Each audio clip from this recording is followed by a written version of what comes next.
Association, would you please rise and join me in the Pledge of Allegiance? I pledge allegiance to the flag of the United States of America and to the republic for which it stands, one nation, under God, indivisible, with liberty and justice for all.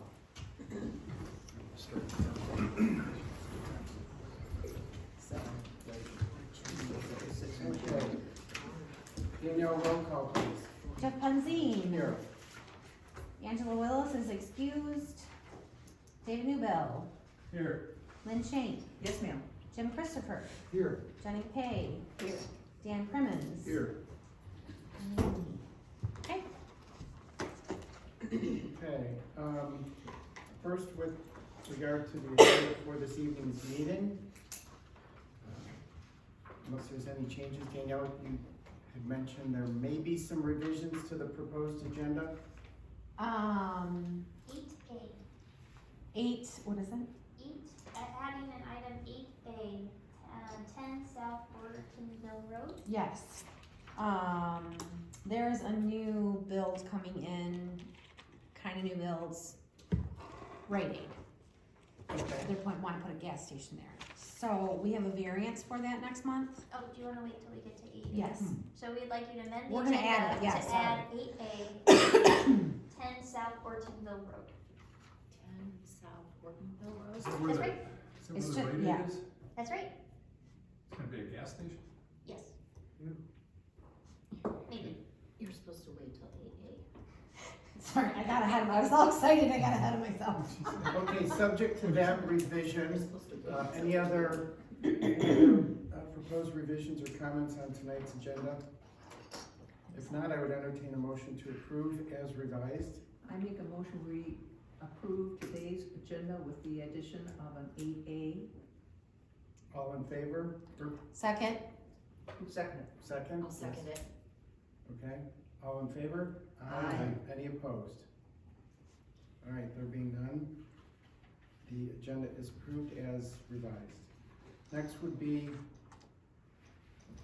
the minutes Daniel? from our last scheduled meeting on March 17th. Despite the forces of nature The and devil. technology trying to take us down, Danielle, thank you for doing your best to go through the notes and reconstruct So, the as record. you all know, I lost my, everything on my hard drive. So, I did not have time in the last few weeks to redo these minutes and sit down and listen to a 2-hour meeting, so it's a basic recap. There was no motions that were made. If there were, there are noted in here, but it was just kind of what we discussed, and that's it. That's all I got. There is a typo though, because on the approval of minutes, that should say,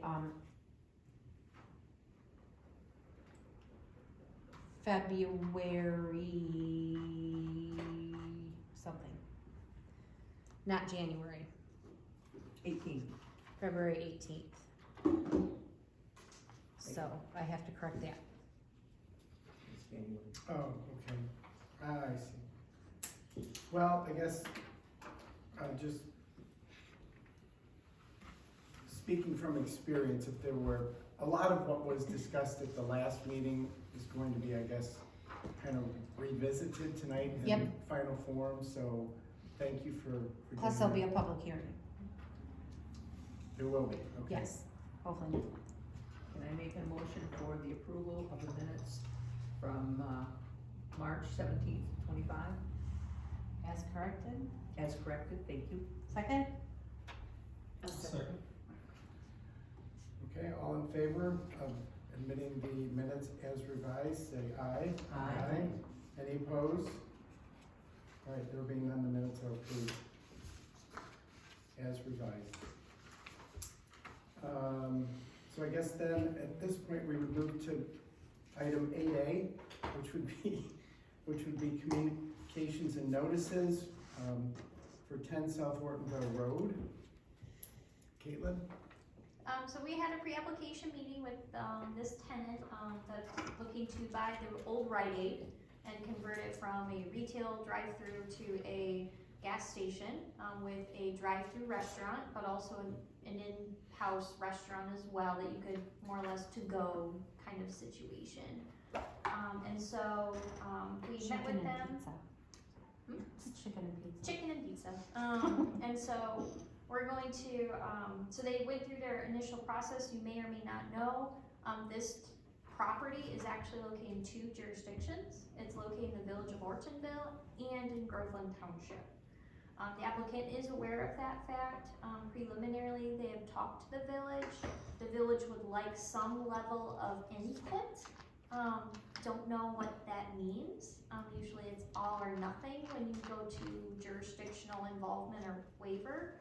And so we're in communications with the village to see what that process may or may not look like for the applicant, to ensure we're coordinating to the best of our ability. One option is that we might do a joint meeting between the village's planning commission and our planning commission. We would advocate they would come to our meeting, and because we're the ones primarily dealing with the bulk of the site plan changes. And so we'll see what goes about, but that might be something you see on the horizon, where we essentially add a table, add them to it. We would hold together that portion of the meeting as far as the public hearing is concerned, and as soon as that item is decided upon, then we would dismiss their PC and we could continue with other business if there is any on the agenda. So we'll keep you apprised of that. Right now, we do have a variance application we'll be processing for those that are aware of our zoning board of appeals. And we'll just keep you abridged as we move along. Yes, Is the building in Groveland Township? correct. Okay. Yep, it's just the front portion, that's, The parking part of correct. parking? There's a wonderful imaginary line for the section lines, township range section lines, and so it cuts, like Ortonville has a square, but it doesn't follow the road, and so there's like a remainder triangle that is located in the village. So is that why Groveland is retaining, I guess, most of the jurisdictional responsibility for the site plan review? Correct. Okay. Have you seen anything of what they plan to do? Are they going to destroy part of the building? No, we have seen preliminary plans, they're keeping the main building intact. They're And then planning putting on, the gas station part in the back? in the there's not- front, along Ortonville side.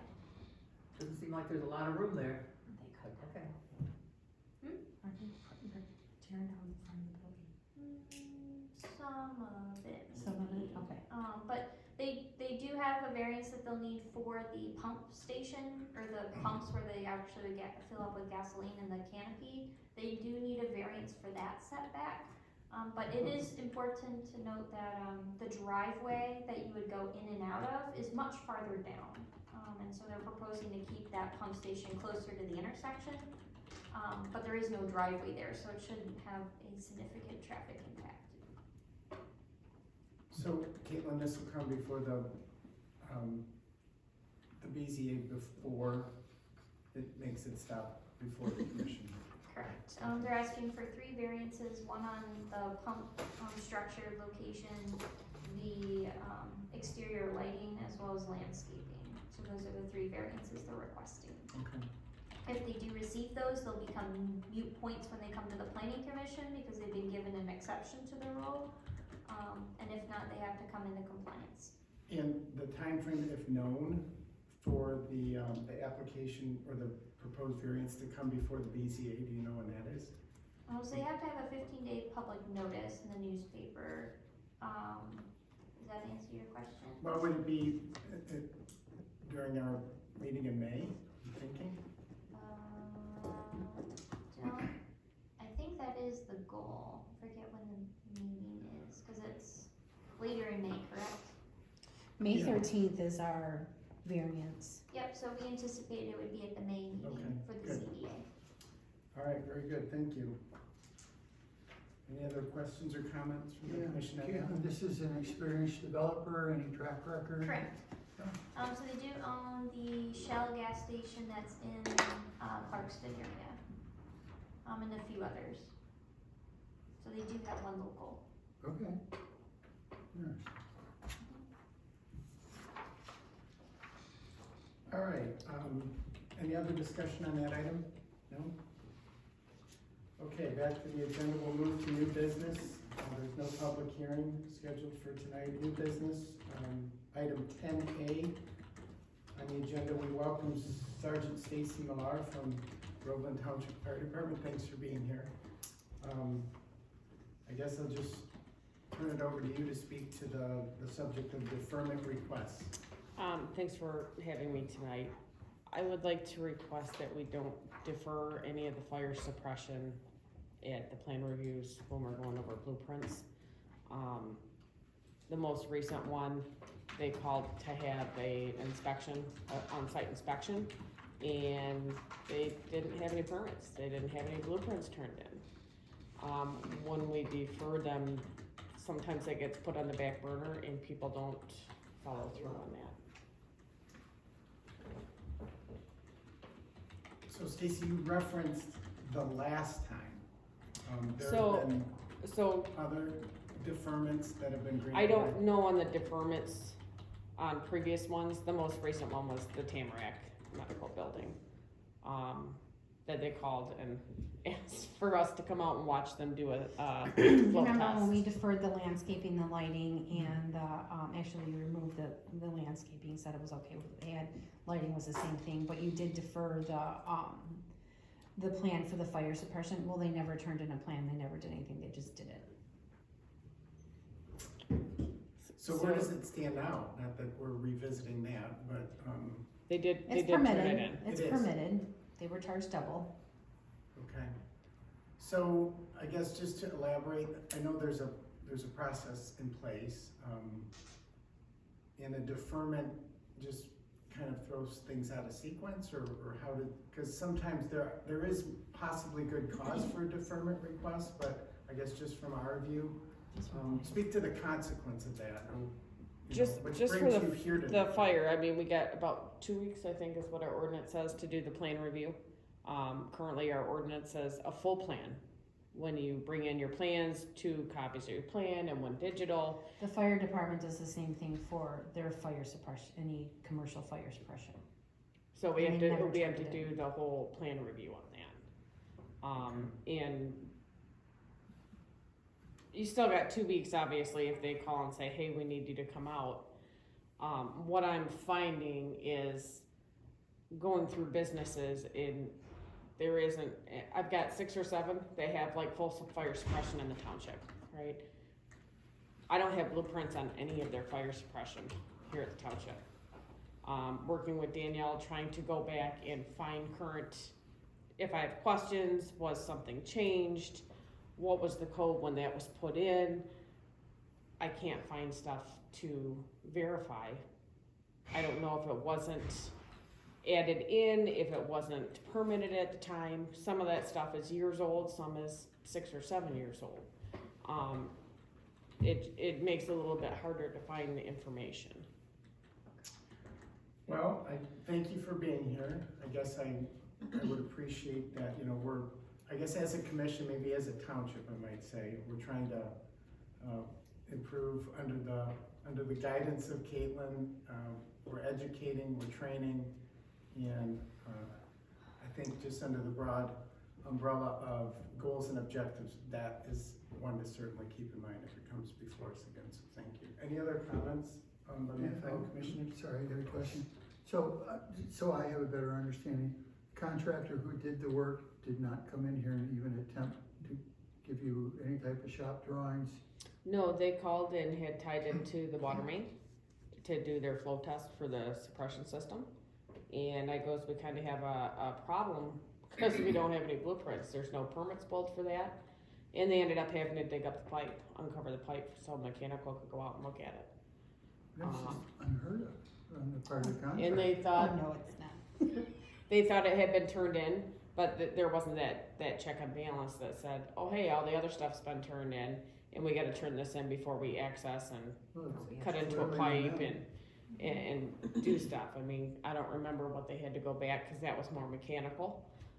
Usually fire comes in after everything else is done, as far as making sure the alarm works but do they have the pull stations where they're supposed to be? Do they have an ANSO system for their hood suppression? I look at that on the plan reviews. Okay, interesting. Okay, thanks. And there's a time frame for deferments? Is there a standard that we give them, or? Well, there's, I guess maybe if we give deferments, we maybe need to, in the meeting, state a date that it has to be done by. So what's the difference between deferment, waiver, and condition? So those have three very different definitions. So a waiver is you don't have to do it. A deferment means that you're supposed to do it, but at some other time. A condition, so if you conditionally approved a site plan, you have to come in compliance and you can't move forward until you have the next step. So what was For it? this instance, it was for deferment, because they weren't ready to submit the fire suppression plans yet. Right, but if it, was it tied to their site plan? Yes, And so that should have been a conditional approval, because obviously your jurisdiction stops with the building code. You cannot say, we're not gonna let you follow building code. That's state statute, that you have to follow the building codes, PC doesn't have authority. And so I wonder if the conditional approval of the site plan, you would let them proceed with different documentation, but you still wouldn't let them occupy or things of that nature, without those steps being in process. So I wouldn't call it a deferment as much as it's a condition. well, a condition can be, still have a deadline though? Cause you can't move to the next step until that is Okay. completed. And so Well- usually site plan conditions, you eventually get the whole package together. Yeah, They can still proceed with like a building permit or building plan review. But that doesn't mean, oh, you can just hang out and do whatever you want for 6 months. right.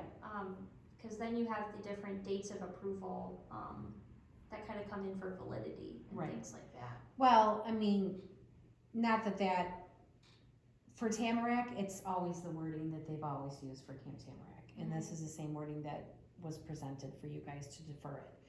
And that's fine if we do conditional. I would much rather a date attached to it anyways. A date would definitely help. So if someone is to come in here and say, hey, here's our site plan, we've been approved on everything else, but we don't have our fire suppression yet, then we could, Cause usually fire suppression is, so you have site plan review, then you have the building plan review, and engineering review, with fire review as well. And then you have like your as-built start construction. And so typically that's your sequencing of events. So site plans don't always include fire suppression because the fire code is gonna review that. So that's, again, having it so applicants are putting in so much money at different steps in the process. So if you didn't get your site plan approval, we're not gonna make you put in fire suppression plans together, cause that's a few $1,000s. so I guess the problem is that we have people that do these things and just like they're It's a not, violation. yeah. And so is your penalty worthy that the violation isn't worth it? Cause contractors do talk to each other. Yeah, but is there a violation if the approval is basically a deferment without a date? Yeah, but they shouldn't have tasked Still. anything, they should not have constructed anything Yeah. without a permit. And so I think it's so if that's a compliance issue as opposed to paperwork issue, cause They're once you have still site, not compliant. cause once you have site plan, then you're supposed to go into fire building engineering review. And then you don't proceed with the work until you get those permits approved. Right. So that I would say it's a violation concern. But we were asking for everything at that one site plan meeting for Tamarack, which we normally do with them. We ask them, Okay, at that one meeting, because they never go through, They call it a whole meeting. Well, they don't Well, seem to yeah, have that's- lead time because that their won't back, happen this year. their by the way. back, they say is up. Yeah, well, that because won't of happen this year. funding. Because we have meetings every month for the year, including November and December. Yeah. So they have they can schedule whenever they want, and that it'll be within the guidelines that everybody else has to follow. It's not special for them anymore, can't be, because of reasons like this. So, So is there a time limit put on a condition or a deferment? you or guys whatever? can, typically not, just because you don't get to go to the next step until you've completed the other. So I would say for site plan review, your site plan has an expiration date. It's 1 year from the approval date of the PC. And so if you haven't gone around to putting your building plans together in a year, you could choose not to renew them and say you're disinterested, we change rules and regulations. And if you start something prior to the proper step, that's a violation, Correct. which then should have a penalty that would discourage that action in the future That's right. for wasting our firefighters' time to go out there. Well, the thing is, how do we, like, we didn't know until they called in for inspection. Does that just halt everything? You stop, you're Yeah, done, you stop work order and you be a pain in their butt, until they really learn their lesson that you don't do this. Cause a lot of these contractors, it's not like it's some hillbilly, they do these for a living. Yeah. And so they know how Yeah, this there's works. fairly bigger contractors that are Yeah, out there. so, Yeah. and so they know better, it's just a matter of do you get caught or not. Granted, don't know them, they could have been a purely innocent oversight issue, however, at the same time, that's pretty standard protocol, you don't tap a pipe unless you get a township approval for it. Yeah. And so that's where I would wonder from a violation standpoint, again, you stop work order, you make it so they can't occupy that building because it's not safe. Mhm. Suppression is, you can't verify that the suppression was done properly. So different communities have different thresholds for what level of, punishment that's involved or what makes sense. For us, the permit fees are doubled. So fire suppression, you need to pull a mechanical permit or plumbing. So when they called for an inspection and we said we have no permit on this, well, we're running off the other permit. No, you can't do that. This is separate. Mhm. I charged them double permit fees, but Okay. that really was like a slap on the pinky, to tell you the truth. Stacy and I were just in my office talking about this, thinking, and I don't know if this is Will's part for violation purposes to increase that, because it happens a lot. It does with commercials. If it's happening often, I would say your punishment is not outweighing the risk. It's not. And so you would want to adjust that fee schedule. Yeah, we have for like violations. 5 commercial people that violate this constantly. And they have no problem Rotten paying the Manor. double fees, but it doesn't change their Yeah, behavior. they pay the government fees and they move on, but And again, I don't know if you've done stop work orders or in some of those situations, you can police it or enforce it, yeah, we have stop work orders, or tickets. and we have tickets, we have put stop work orders on there. We tried to put a stop work order on KOA last year because of some mechanical issues and fire issues, and we're still in legalities with it right now. Okay. But the easiest thing is to change your violation fee. Make Yeah. it a more of a pain in the butt. I mean, I can tell you at least maybe even 6 commercial builds that have done something and asked for forgiveness later. So we need to Restaurant. make the penalty well worth it, don't do it. Mm-hmm. What is the penalty? Just double? Double permit fees, but like if you're, like someone had built in, anything that has a roof needs a building permit, that's over 200 square feet. And that's like a $200 or not even $500. No, it's not that bad, so they're only getting charged, they're not getting charged very much. Now, if they have something that's like 1,200 square feet or 900 square feet, like a new one that's coming to one of the restaurants in our area, that double permit fee could be an additional $900, but still, they pay it because they have it and they don't care. So should we increase it by 5 times as much? That's a township board decision. Yeah. They're in charge of the fee schedule. Are they aware of this? I don't believe so. No, Stacy and I just talked about it like 20 minutes ago when we were Okay, sitting there. so you're gonna make them aware? Yes, I have a whole packet of Thank you. fees that I'm going over with Thank you. one day. Who was the contractor? Did the work? Which one? The Tamarack? I do believe it was DZI, but I'm not, the DZI was the main DZI, contractor, and No, I meant Falcon. the And suppression then- contractor. Falcon, Falcon? but DZI was the main contractor, so I don't know. Falcon's required to submit drawings to the fire marshal. So, just, we're up here. Yeah, In a lot of times with the suppression, it's all plumbing, like, right, so the plumbing goes in, all the pipes, the water pipes, the sprinkler heads. I go through and look at Pacific Fire stuff, but all that piping and installation of that piping is on plumbing mechanical. But when you're tapping the pipe and you don't have permits or blueprints, it becomes an issue. And it becomes a lot more work for them when they bury the line and they have to go unbury it. Okay. That's not your problem. Correct. That's not our problem. In talking with Danielle, the 5 or 6 businesses, it's the same businesses, year after year after year, that are doing stuff without permits, or I go in and do a fire inspection and say, hey, that wall wasn't here last year, and now you've got a whole enclosed room there, you know, that's not right. And if it's out of sight, out of mind, once they get the C of O, the other inspectors can't go in unless there's a change of use or a remodel, something, a big change. Whereas a fire inspector, I can go in every year and do a fire inspection on a commercial building, and then if I notice a change, I can say, hey, we got a problem here. In the last 3 years, Stacy and I have made a lot of changes and we work a lot together. It's how I find things like this. It's how she goes out and be like, hey, did you know that there's a new facade over here at Rutland? No, I didn't. So working with her as the fire marshal, she's a lot more strict than what we've had in the past, and she's by the book. So Thank we're you. finding a lot more, Thank you. it's no more, it's I'm fine, trying. it's fine, it's fine. So, I don't think they like us as the dream team. I mean, and we have a lot more businesses than, we have about 100 to 120 businesses in Groveland Township. I go out and do approximately 300 inspections a year.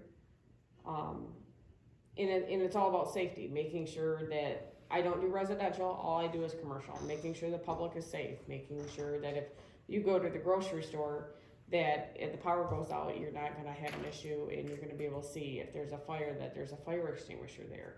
I mean, those are the common everyday things, but the hood suppression, if you've got grease fires, is your hood cleaning getting done every 6 months? That's required by code.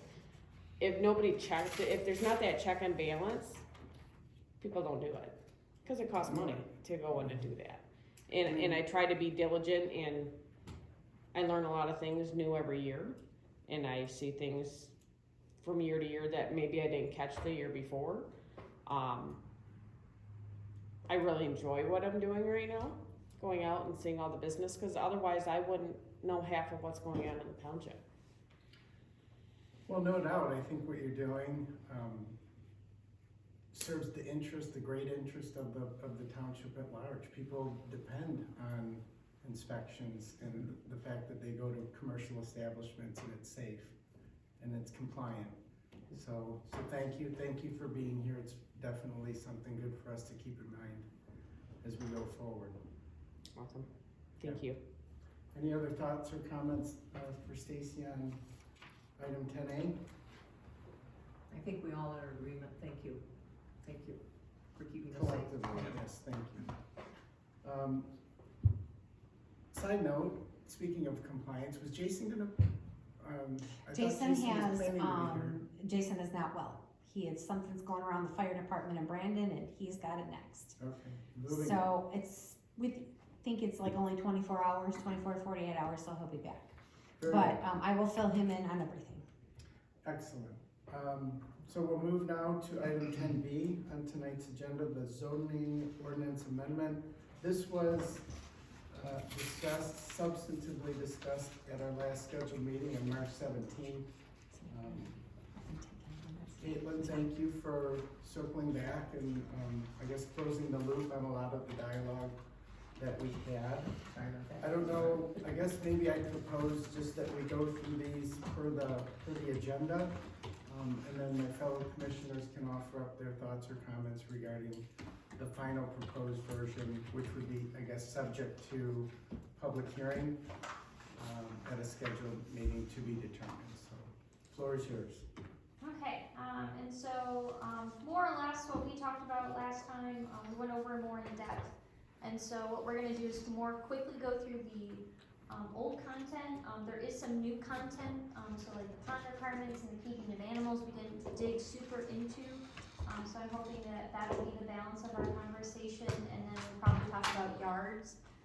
One item that, was discussed just before the meeting is, recreational vehicles or RV parking.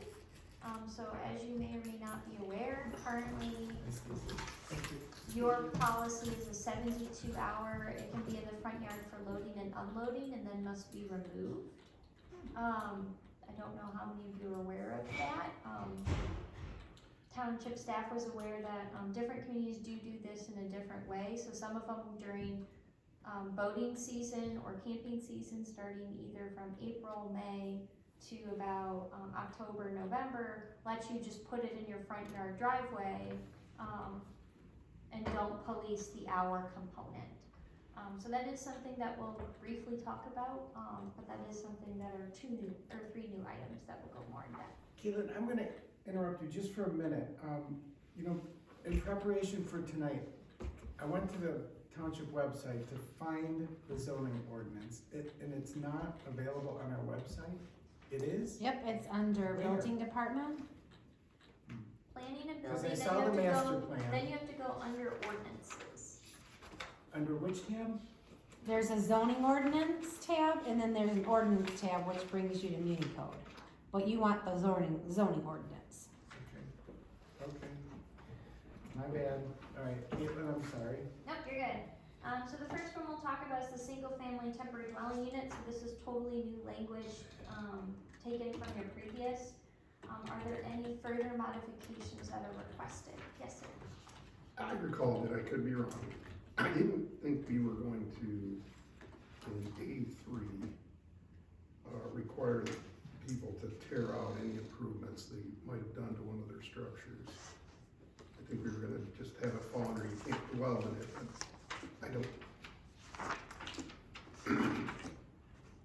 Like if somebody puts a heater in their pole barn or a sink or Okay, so, that's Nope, just I me, I understand don't what you remember how we mean. ended up with it. so we knew we didn't wanna totally have to remove it. We do want an affidavit though, let me revise this further and say that we want an affidavit that guarantees that the improvements,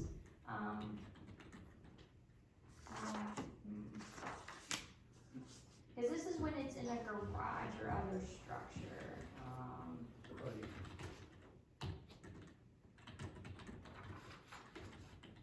No, but you're right, the sentiment is that if somebody built something new, as long as it was repurposed, that was our main concern. So let me revise this to say that the affidavit must guarantee that the improvements, does not allow for a secondary dwelling on the property. So what I would be removing is which makes a temporary structure usable by a dwelling unit will be removed. Does that kind of clarify everybody? So we're still requiring an affidavit, we wanna guarantee that the use, does not allow for permanent second dwelling on the property. But they don't have to tear the improvements Correct, out. yep, I'll take out that language, because yes, that was our general sentiment. Any other corrections? Also on page 1B, do we want 80% of the first floor for this attached principal building? Oh, I'm not there yet. Oh, I thought you were. Nope, I that's thought good. it. Still on the. General info, I apologize. Okay. Nope, you're good. If everyone's good with that, I'll go next to our, accessory building discussion. Alright, and so then we have, B, which is regarding the attached principal, buildings or structures. 80% of the first floor of the principal building, 80% you felt was a little bit too high. I personally think it's awfully high, particularly if it's in the front. Correct, it's just attached. This is attached, Right, Correct. still. so it could be backside or, Well, Correct. look at the blue barn on Groveland Road. well, I was gonna ask Tall. about that one. That's a side yard, and it's violating it because it's not like materials. I mean, wasn't violating it when When it was built. it was built, but the changing of the ordinance was so not simple. It made all these great rules for a very rural environment, when actually it only should have said, when attached to the house, it must be exactly like the house. That was also, everybody, a mistake on the part of our person who reviewed the prints. He made an honest mistake on it. And I think, Lynn, you were the only one around at the time, but other than me. But in the case of that, the spirit of the ordinance wasn't really embraced. The mechanics of it was, in terms of, it's not actually by the spirit attached. It doesn't share a common foundation. They're adjacent to each other. There were a bunch of subtleties with that. Yeah, That- he wormed around the violations like a little snake, Yeah. and then he did attach it, but it's scary. In either event, it's likely not gonna happen again, but whatever we can do. So, for context, our maximum or our minimum dwelling size is 1,400 square feet in, our rural residential zoning district. We otherwise allowed it to be up to 900 square feet. So that is over 50% by about 200 square feet. We chose to change it from a strict gross floor area to percentage, so it would scale with the size of the houses. Now, from jurisdictions, there's no wrong answer. I've seen it anywhere from 50% to 80%. So you can choose whatever that percentage is. What does everybody else think? I think 80 is a little high.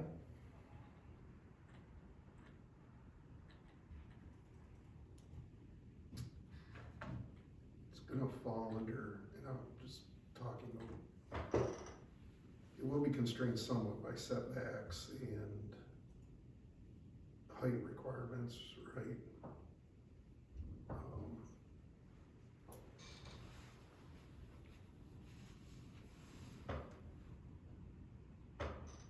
I guess I'm just trying to think of what else might constrain it, that So when 80% it's a- wouldn't be that bad, because Right. it would be constrained to Yeah, when it's have to go attached, rearward or. when it's attached to the house, Correct. it needs to be smaller than the square footage of the house, so you can't have a house and then this attached accessory building that's bigger than that. It has to be 20% So smaller. if you take the minimum dwelling unit and you apply the 900, that's about 65%. That's where our current requirements stand right now, is that the attached garage could be 65% of the principal building.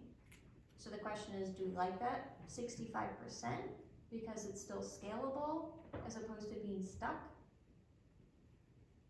When you say stuck, what do you mean stuck? 900 square feet. No, let's go. I guess I consider that stuck, and that's Yeah. been the Oh, trigger right, for a right. lot of variances, I understand. is that they've wanted more than 900, but again, it's still not taking majority of the floor area. So taking like of the big house, the big 8,500 square foot house right now, if we would keep it at 900 square feet, that would look pretty stupid. Correct. Yes, But if we would change it to a percentage, it would Keep it scaled. keep it scaled.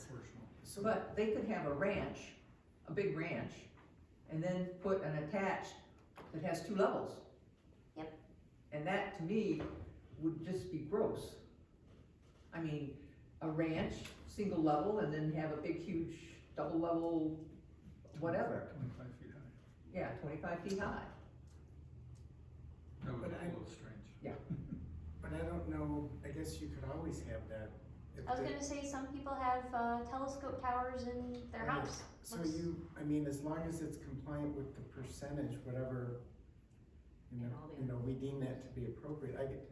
I understand what you're saying, but I think even at the current, if you scale 65%, you could still have the anomaly you're Right. describing, right? So I don't know if the limitation on the 80% really necessarily targets that concern, if that makes sense.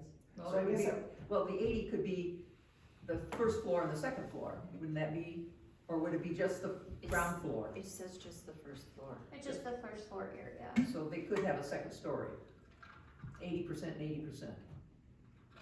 No, it's only No. 80%. No, it's only First floor. 80%. On the ground floor, but if they had a second story, A second story on the attachment, Right. the new attachment. Yeah, that would have to be whatever 80% is. The cumulative of the two. Yes, the ground of floor, the 2. yes. Okay, that's, thank Yeah. you, thank you, thank you. So if you have a 1,500 square foot ranch,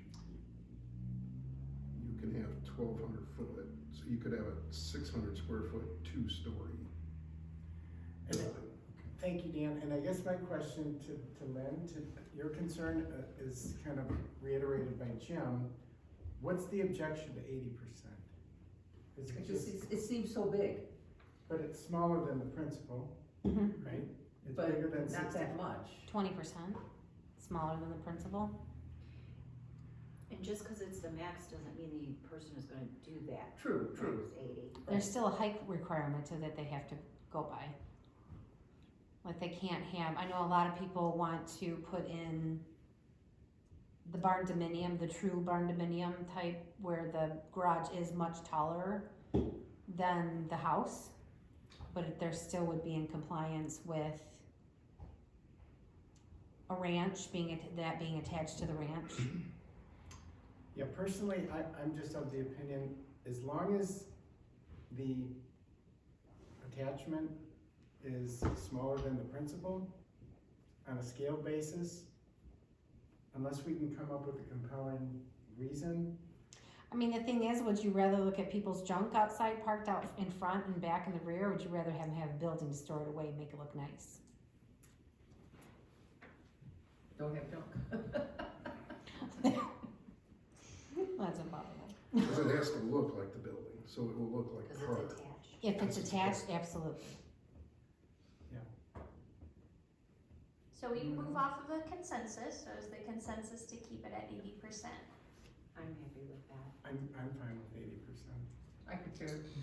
Okay, Alright, so keep the consensus, we'll have a public hearing, we'll hear from the public, maybe we'll change it further from that, so it's not the end of the road, but have a policy consensus.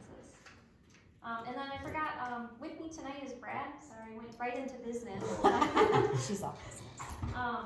He's one of our planners at our Wade Trim office, so you'll see him probably periodically as we do the master plan update later this year, so he helps me with a variety of different projects. He worked a little bit on their text amendments prior to you seeing them.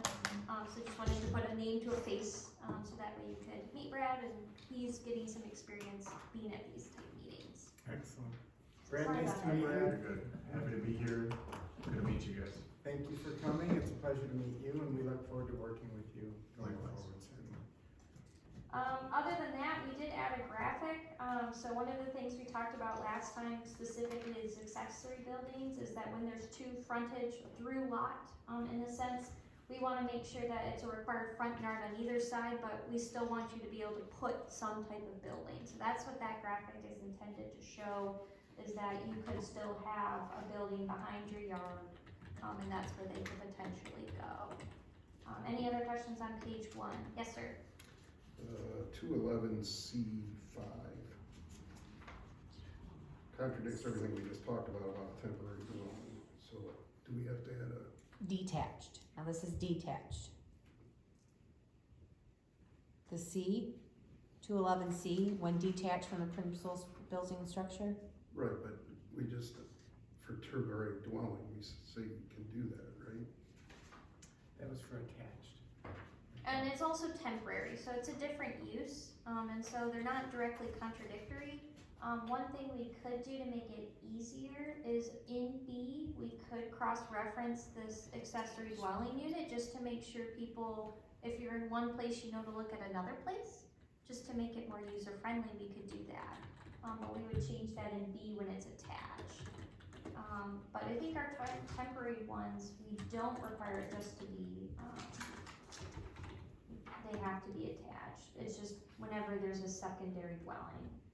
So let me put that, I think, under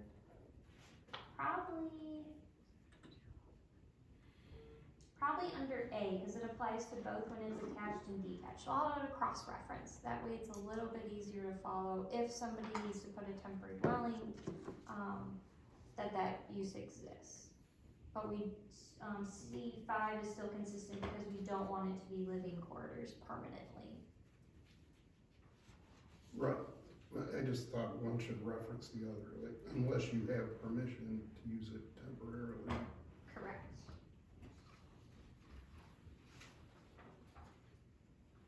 So I will add a cross-reference, that way it's easier to understand. No problem. I have another question, if I'm gonna monopolize all the time here. Have at it. It's your time. Yeah. Well, it's everyone here. Well, it's everybody who has questions, so. Very Uh, provocative inquiries, Dan, so proceed. 211C6I. Okay, so we're on page 2 now. Oh, I'm sorry. Nope, you're good, I'm following along. Okay.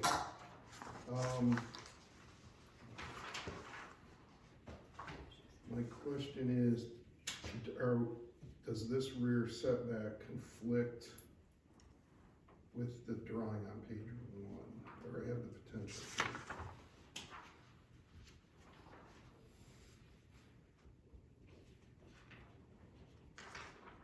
Which section are you referring to? So you're talking about the graphic as far as the 25-foot, 25-foot, So the following restriction, shall be located side or rear, the required setback will be 25 feet from the rear lot line. but we consider that a front. And so what the graphic is showing is just how we classify Okay, it, so so there that- is that- no rear, The drawing has 2 fronts. Okay, Correct. all so right, there is no rear. okay. I just go through this and see how I can beat you guys, so. Yes, wherever, our job is to make it easier. I will openly admit, I'm very good at being extremely technical at times, and so anytime we can take it down a notch to make it easier to understand, I welcome it. It makes me better for it. Take it down a notch, I like that. My last question on this, general provisions, accessory buildings, is we have both, there's a requirement for it to be, for a front building to be visually comparable and screened, and I thought in the last one we said either or on that.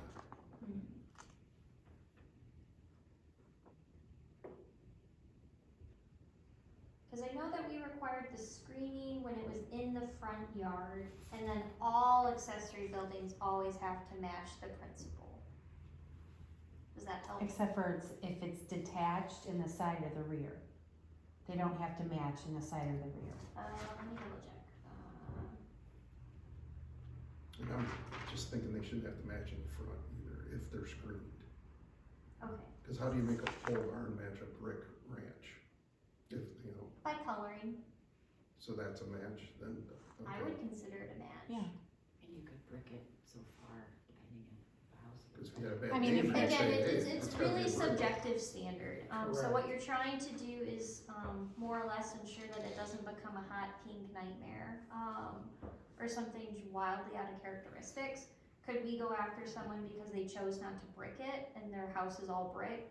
Probably not, cause most of them have other materials in it, and you can look at coloring, or something like that. Granted, that's how we intend it to read. The other option is we could just remove C if we don't want those to be tied together and instead focus on, if it is screened, if you can't see it, do we care? That's what I was thinking, because I'm, again, thinking. So, or if we're gonna screened? have- Visually comparable or screened, or you just want it visually comparable? True. Well, I Yeah, we understand could the do either color one. thing, I guess for me, visually comparable means, Colors. so we don't say color, to me. So we it's- can say if it- color. If it's brick, it's brick. Sure. I So, can't have a sheet metal pole barn, even if it's the same brown, because it's not visually comparable. but historically speaking, I think we softened it or stepped it down from like, kind, and quality, right? Yeah, so, We, and this is the process where it's gonna hit me first. Me and Jason, when we see it's like zoning administrator is gonna say, well, is that really visually comparable? I mean, you have, you got, So I think what we can do such as, and say color, because we're not talking about just materials. no, Whenever we interpret this, we're talking about color. Is there any Okay. other component we're worried about? Because then we should just say color, If if it's that's color, really then, what we're if worried it's color, about. then I would keep both the screening and the color, because the screening may not cover the whole. yes. Right, so we're gonna take out materials and put color. Does that seem Yeah. consensus of everybody is that we're not looking at material brick to brick, we're looking at earth tone. That's fine by me. Yeah, I have no problem with that. It's the visual impact that we're Yes. concerned about, not the, Yeah. I'm not used to specifications that have an armature, but it's called on everything. So you wanted to say perfect. and screened or screened? It sounds like we're keeping B and D, just modifying B to say, color rather than material. Okay. So screening, We still want some screening, even if it's the same color. Screening and that's a color. consensus. I would prefer to leave that in, just Okay. based on experience with Yes, the. yes, So they have to put some type of screening and color. and color, okay. Screening just has to be halfway up it, or, like a 6-foot bush is good, or, more, or. So we do have our required standards, and so that's what I would probably more or less put in place. So if they're proposing to put a 2-foot shrub there, that doesn't quite do it, but again, if you're having some evergreen trees or pine trees, that would be more or less sufficient. Okay. But again, not being overly drilled in to let flexibility, Mhm. apply where we can. So with the screening, you know, people put in a lot of arborvitaes and then, oh, next season they're dead. How are we going to police that? It's an enforcement effort, so those are required to be there, and so they have to be maintained living, and that's an enforcement will. Is next month the shrubbery, section? I mean, I'm just saying, we have a part-time building official who could, you know, it's not real easy to enforce some of these things, and it can be time-consuming and costly if it goes to court, cause a lot of them do. Well, to Caitlin's point, though, I think there's a presumption kind of built into the standard that, you know, screening, I don't know how it's defined in the ordinance, but it would presume that vegetation would be living, and that anything that is not living would fall into the land of an ordinance violation. I don't know, just. Cause That's otherwise you can not have it be screening based, so that's really your prerogative. I wouldn't limit it down to those, just say fence or physical barriers, because, there's a lot to deal with where you put in a front yard your accessory building, topography. Most houses where this is applicable, the house is 400 feet back, and based on how they want their residential complex to be, they want it in the front yard, cause they went as far back to the wetland as they could, and now they can't. Great. And so, but if you see it, if you can't see it, that's something that you could, again, go through and verify, but that would be something you'd want as part of the application process. Take a picture of what's existing there, and then if there's a complaint, you deal with it like any other zoning violation. If they put up fences that weren't allowed or things of that nature, some of that's just the cost of doing business.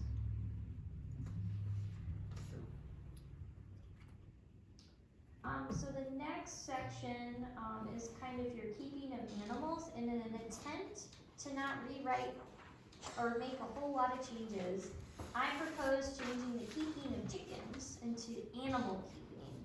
And so I'm cross-referencing still your horse provisions, but otherwise trying to make a new home for the keeping of animals based on our conversation last time. So that's what the note on 2.9 is in the table, is I took out chicken keeping and put animal keeping.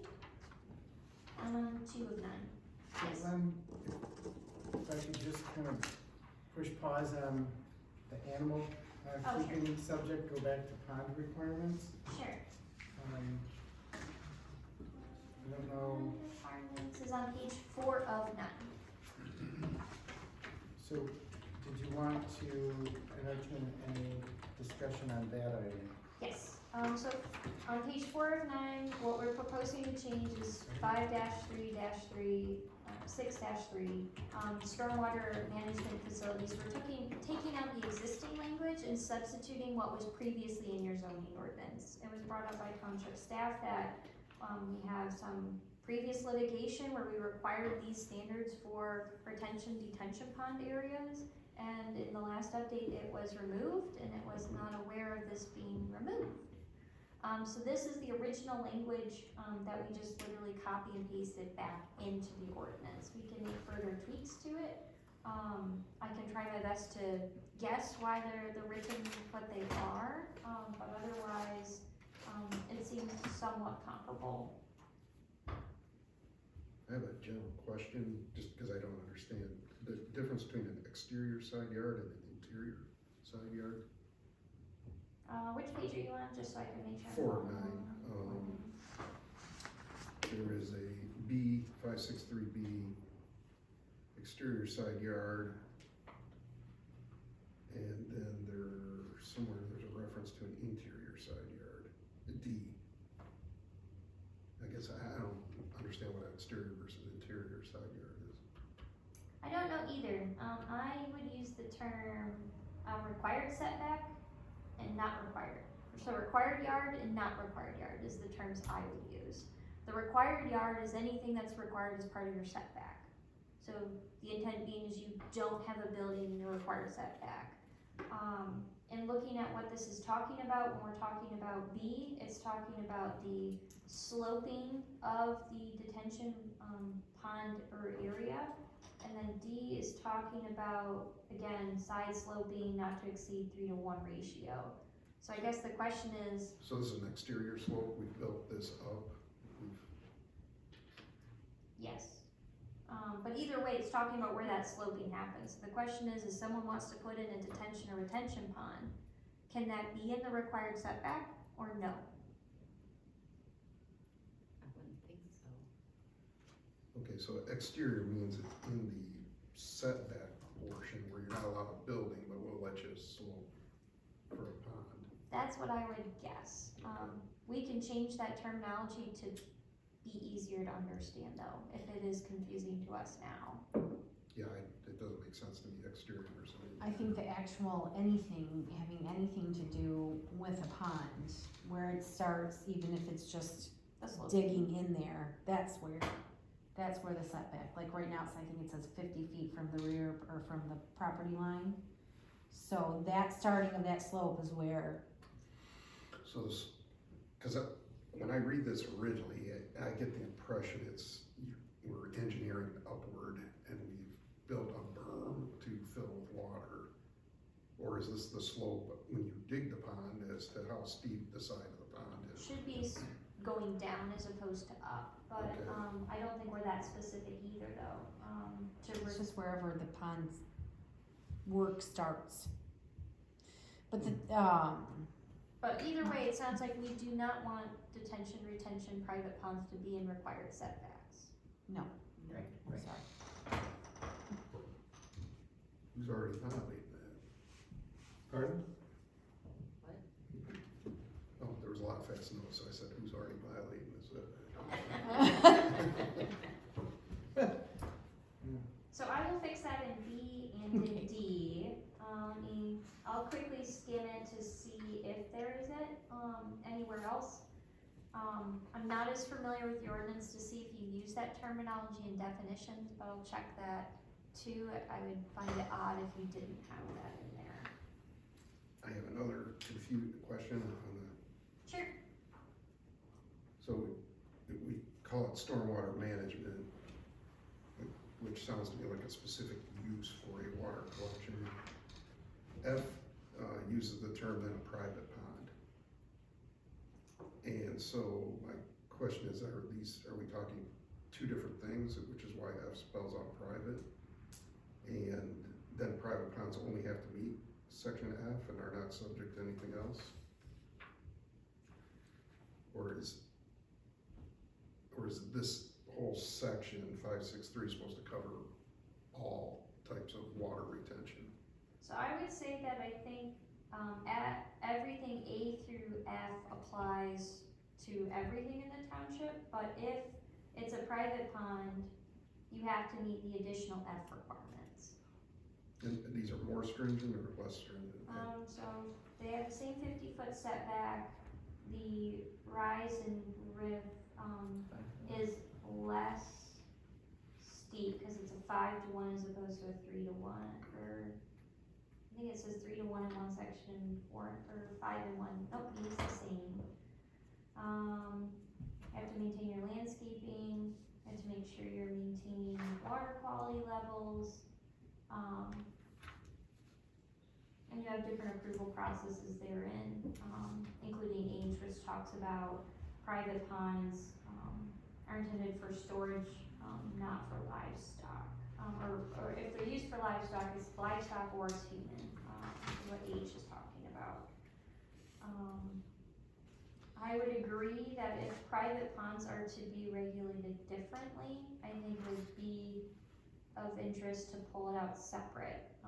We could have it be 5634 or 5564, and that would make it easier to pull it out separate, because it does have a different review process. Because we want those to be administrative still, is that correct? Detention and retention ponds, typically that's part of your site plan review process. You're not typically putting in a commercial retention pond because all of a sudden you need it. It's because it's part of the site plan. Well, It was confusing to me. no, Oh, sure. I would Yeah, vote. I would say I mean, that this- that's two different problems. that, Dan thinks next level, but that's a great point. And it makes sense, Caitlin, that we would kind of carve that out if it's subject to a separate standard. Yeah, it seems consistent with what was previously written, but it is a different use. I'm not using it for retention, Right. detention, I'm using it for a private pond, so it'd be easier to find. And looking at your uses, I will see, I don't know that it's in your regulation of uses, but if it's not, I would add it. Cause, people do just build private ponds as their own use. Yeah, And so I think we should, if it's not already there, I think that's a more appropriate place and we can cross-reference it, to make sure it's more clear, cause it is an administrative process. More importantly, everybody that does anything with water, ever, digs a pond, reroutes a stream, has to go through Eagle and Oakland County soil erosion. So if they've already dug something, which we have one in litigation for that, and one that we just found out that's in pretty serious, big trouble, for tapping in and rerouting some water from a stream into a pond. So that's gonna be the first thing I let them know, that before you come to us, you're gonna need to go get approved by Eagle first. And if they don't have that permit that's been approved with their plan from Eagle, then I won't go any further. Do you wanna add something in here regarding the information requirements for that then? Yeah, that'd be great. You'd have to,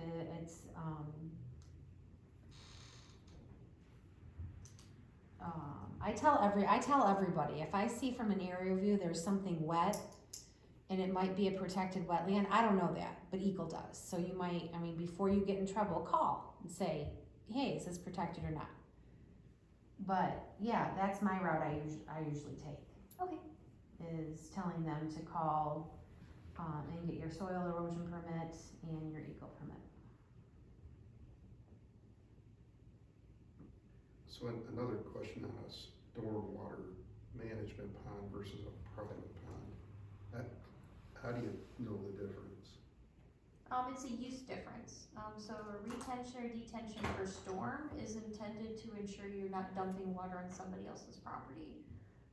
Private ponds, you do it for your own private personal use. So that's where I would argue it's a different use situation. Right, I'm just trying to, cause it's also gonna collect the stormwater, right, or it may, or. It's, So one is you have to do it, the other is you wanna do it, That's true.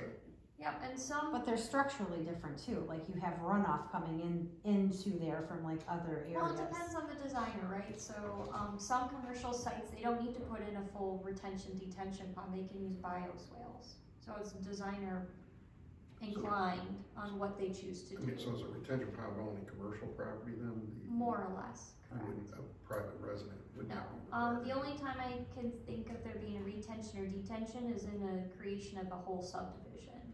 That's where you might have some common element where because of all these houses, you're dumping water on your neighbor's property and therefore you need to put that in.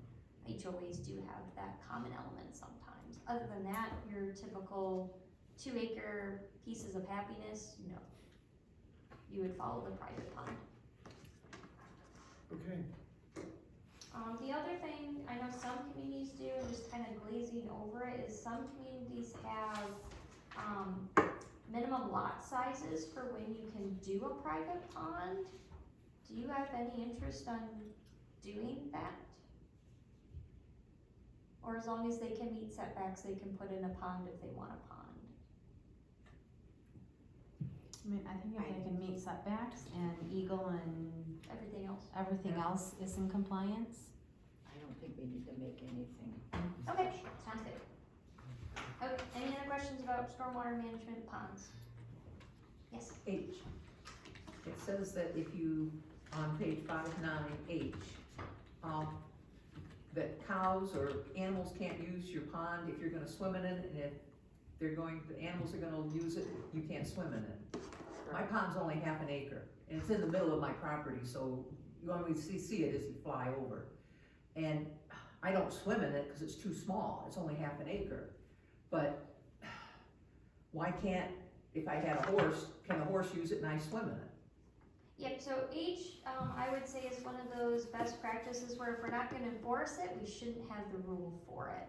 So it was original content that we regulated livestock, ponds should not be used for human recreation for, I'm assuming, public health reasons, but if we're not gonna police it, I don't think we should have Well, it. can we have that for residential, but if it's commercial, it has to, you can't Well, you can't have livestock on commercial property anyway. have like a fish pond?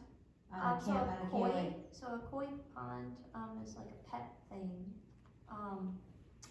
Typically for private ponds, there is a minimum in which you care about that regulation.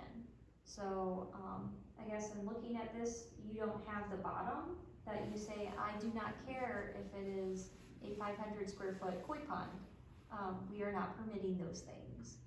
So I guess, do you have a bottom of a private pond that you do not care to have regulation authority over? Some communities do it on, again, that's for footage basis, and others, What was the water? I can't think of it right off the top of my head, but in the last few years, there was a big, even if you had a puddle, what was the legislation over water? It was, Standing water yeah, water, any for the waterway. mosquitoes? No. Forgive me, just keep going, I'll think of it. I can Google it. I know certain jurisdictions have different requirements with that, but, as far as private ponds go, so if we're not gonna police if livestock or humans are choosing to go into it, I don't know that, if we're not gonna police it, I wouldn't put a rule on it. I would say for the most part, we don't wanna be lifeguard use police. so is that to say, Caitlin, that, based upon Lynn's experience, we should consider redacting subpart H? Correct. Anyone opposed to that? I do wanna point out there are a couple of houses on lakes. The big ski lake that they made, Mhm. there is 3 houses over on this side, and the new owners of this side of it, which is the majority of the lake, now have cows. So, but again, to Caitlin's point, if the township's not policing it, what is their concern? Well, Do you wanna be in a private property argument over you can't put your cows? Well, and they have a private property argument right there. yeah, they do, it's all in. Because one wanted to do something and then they found E. coli in the water and it's been a big deal. Wow. But there's a homeowners association there too, I do believe there's supposed to be, that's what, the 4 original houses, I think, we're supposed to have some type of homeowners association, or agreement, a land I don't agreement, a any- use don't agreement anything for the about pond, yeah. I mean, it was specifically made So for. it just depends, does the township wanna have a pony in that fight? Pun intended. See what you did there? Well, the other thing is, none of the rest of this addresses a shared pond between multiple properties. Right, and it gets more complex the more you add that. So this just applies to one owner's pond within the bounds of their setbacks. Correct. So whether that owner wants his sheep Swim and to, poop? sheep to drink out of the Or water, ducks or whatever. It's in my opinion, it's a matter of property right and usage, and if the township doesn't have a compelling interest to police that ordinance or that restriction, then we don't need it. So it seems a general consensus I is to agree with remove H. Okay. Do we have any interest in adding the clarification on smallness of private ponds in which we do not care how, like a half-acre pond? Some communities say, if it's less than half an acre, I don't care to regulate. Do we have any interest in doing that? my only, cause what I read into some of the concern with this is the slope of the sides of the pond. Mhm. So there's a requirement that if you exceed 5 to 1, you have to fence it. And then private ponds are limited that you can't exceed it, which would mean you would never have to fence a private pond because you can't exceed the 5 to 1. But if you had a size of pond where none of these rules apply, what stops someone from digging a straight vertical well 300 feet deep?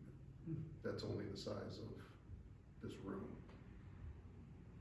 So you would have the excavation provision usually in your general provision applied, and that becomes a private property, public health, safety, welfare, liability problem.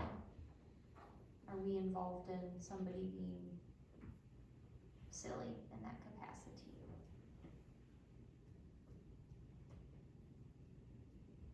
Just like some communities require, private ponds to post signs saying, watch out for water.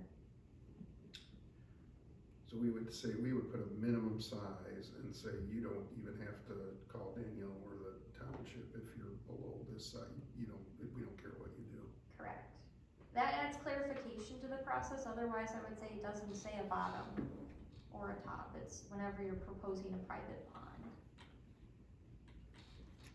So somebody's little plastic swimming pool they go by and put their goldfish in, isn't that considered a? Nope, that's not a private pond, just because it has a structure or basin to it, I would say that you probably don't. When you're using earth materials only, that's when I would consider it more of that pond element as opposed to like a swimming pool. That's something structurally different.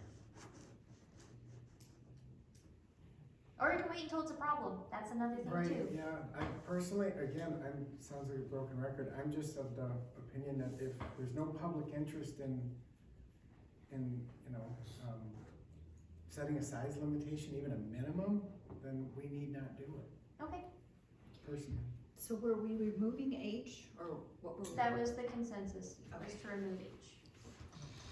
You're not planning to enforce it. Any other comments on ponds, the pond requirements?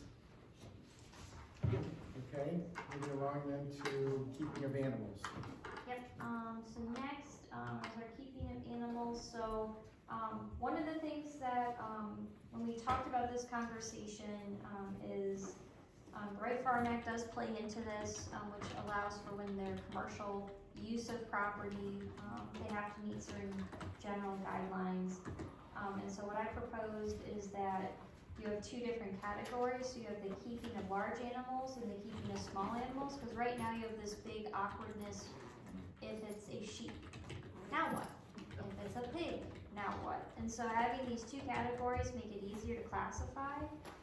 So large animals, looking at your current horse stable requirements, require a minimum of 5 acres. We list some of those animals, so sheep, pigs, hoofed animals, other similar domesticated animals.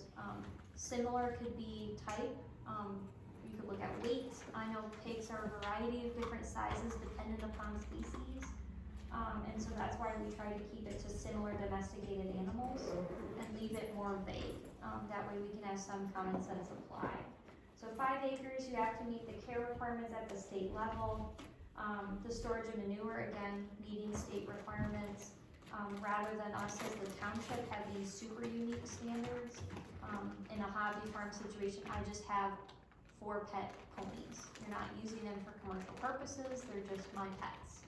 And so this, we're letting it go a little bit of the policing on that, so that way we can have a general requirement. And then to try to keep horses again intact, I just tried to cross-reference that, without trying to reorganize the ordinance. Then B is talking about keeping of small animals. So one of the things, small animals, is your poultry, your rabbits, or other similar domesticated animals. Small animals, again, just replacing it with where we put chickens. We talked about if it's on less than 2.5 acres, we would like them to be confined. If it's more than that, then you can have it be in a more free-range capacity. Some communities do like the idea of it saying chickens, maybe free-range, just to ensure that their commercial bunnies aren't hopping everywhere, but generally speaking, other similar animals, they don't want them to free-range for commercial efficiency purposes. So they don't want the rabbits running around everywhere because you'll never catch them again. Sorry. Same thing with like miniature pigs or something, they just don't have the vested interest, as opposed to chickens, they mostly come back, but anyway. And so that's kind of where that, restriction kind of comes in, and then, one of the things that I did, keeping only to chickens, or that only really applied to chickens, was roosters. So that was something that carried over from the original, chickens are the only ones with roosters, so that's why I made a subheading for them. Yes? If I go back to section A1, I'm reading this correct, that it's a 5 acre requirement for everything except horses? Correct, because we have a ratio associated with horses, so it's 2.5 acres, and then per additional, you have to do additional. So horses, we gave that flexibility to. We can change it, so then everyone's on the same baseline, if you wanted to. Oh, I was just trying, it read, I wasn't sure if I was reading it right. Correct, that, So horses have the exception, okay. correct. No, I don't have any. Just because I think that's one of the only ones that's consistent on one counting. Now, if you start doing sheeps and pigs, I think that number counting, it becomes more difficult, Right. from a compliance standpoint. No, I'm fine with that. It also says they must be GAMP certified, which is the, I guess, state guidelines is Correct. GAMPs. Yep. Which, I know people are like, well, we have a right to farm. Well, yes, you do have a right to farm, but in order to get to that right to farm, you need to be certified by GAMPs. So, and they need that certificate they should have that certificate before they consider themselves a full-blown farm. I'm upset with, and I don't have chickens, but it says no person can keep a rooster. Now, I understand 2.5, 5 acres, 10 acres, I have 45 woods. Can I have a rooster? We can change it. But the rule said no roosters. We can change it though. We can That's take why that we're, out. yeah, Okay. we can take it out. We can put, But I agree, if I had a small piece of property, I wouldn't want them to have roosters crowing in the morning or at night. You talked last time that you could have, the roosters would also be covered under a noise ordinance as well, right, or a disturbance? Your current noise ordinance, the answer is no. And the other thing becomes is a policing concern, so the easiest way to stop a rooster from crowing is not to have them. As opposed to trying to train a rooster to do whatever a rooster does. And so I think it becomes procedurally difficult to call it a nuisance, because as a rooster or other livestock noises, are they consistent with the character of a rural area? Yes. And so I think it's very difficult to enforce from that standpoint. So is it safer just to keep no roosters? It is easier to enforce. Okay. That's discriminatory. It is. The other thing you can do is you could put a size to it. So you could say if you have 5 acres or more, you can have a rooster. in the 5 years I've been here, I've got maybe one rooster complaint. Or you can remove the requirement entirely and see what happens. It's gonna have a lot of culling. I'm sorry, I know I have to read it again. People who breed them, they don't breed them intentionally, I'm just saying, if you Yeah. incubate, you don't know what you're getting at unless you know the sex. That's all. Yes, you have to throw half of your chickens out. A lot of blood outside. It's up to you though, there's no right or wrong answer. I think it's safer to keep it, although I don't like it. Yeah, and owing to the de minimis enforcement effect, I don't know if there's a compelling need to tinker with it personally. It's been like that, Rooster complaints is one of the least complaints I get. right? I do get complaints about them free range. Especially when it's like, you're someone on 5 acres, let's say like the Knolls of Groveland, that subdivision off Bird Road where there's these very nice, big, beautiful houses, but some of them are on 5-6 acres or whatever, and they have a cute little chicken coop out back, and they're just roaming the whole entire, digging up hostas and marigolds. Sounds like free meals. But I don't really get that many of them. My biggest complaint is blight. I have a question on B2. Should we close the gap between the properties? So we have a rule for 2.5 and less, 5 or more, we have no rule for 3 or 4 acres. Oh, I see what you mean, so that should be less than 5 acres that we're allowing that, but you have to have a minimum of 2.5 to even consider. Is that what our intention is, right? Sorry about that, So it's, 2.5 to own, yeah, so it should be, 4.9 acres, they gotta be cooped, 5 correct. acres, they can be free. Yep, so I should have put a range there, yep, I can fix that, sorry about that. I'm gonna just send Dan everything that I need reviewed, That's including what I used to do. my own personal life. I used to testify in Yeah, yes. court on the specifications. Thank you, Dan. I love it. That's all I Love did it. for years. Well, you found your home then. Any other comments, questions, concerns from the commission on animal keeping? Is an emu poultry or a large animal? Large animal. Okay. I mean, it is a bird, but it wouldn't be small. So like an ostrich you would say is your large, but a peacock is your small. Okay.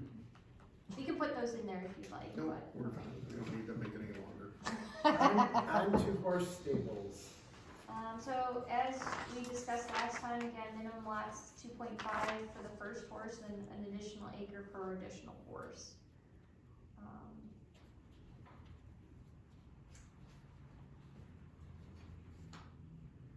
Next Does, is, does the black part get crossed out then?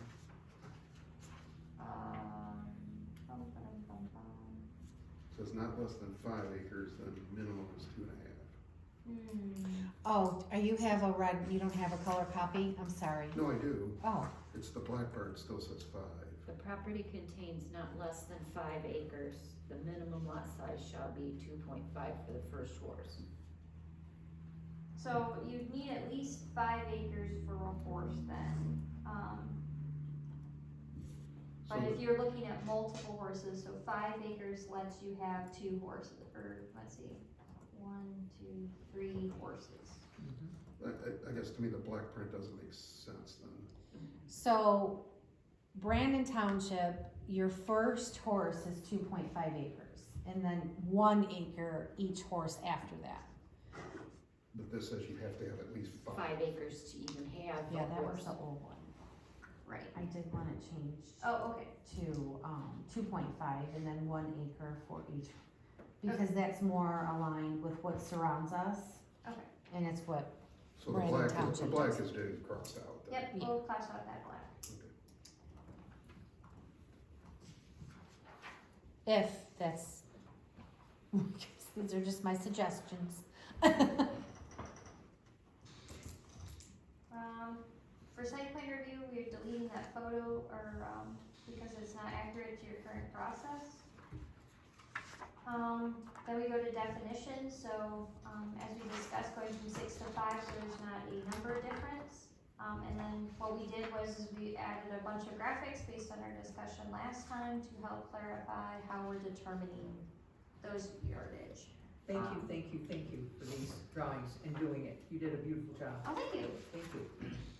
And so we added some language associated with it to help clarify in a few situations, but otherwise the graphic would stand as clarification on what each one is. So I did make it consistent, so A is always your front, B is always your side. That will be, the graphics will be duplicated in two sections, so lot line as well as yard. Just because if we do it another way, I will never find those definitions, so. The other thing that we did, I proposed adding, because as I was trying to write the descriptions, setback and required setback came into play. So when I talked about that accessory building and it being, you're not allowed to have your accessory building in the required front yard, that's where I needed that term. So I actually already added those terms in there. You didn't otherwise have them. So that should clear up things associated with the retention detention pond discussion that we had as well. Adding those terms in there. That's the S terms? That's correct. Because the setback is just whatever the distance is from whatever it is to the property line. The required setback is what you cannot infringe in. Well, your thoroughness is appreciated, Caitlin. Nice job. Yeah. So And with those are that- gonna be the terms for interior and exterior side yard. That's right, yep.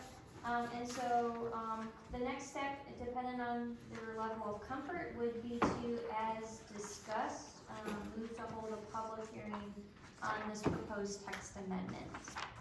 And we would then hold that at our next available planning commission meeting.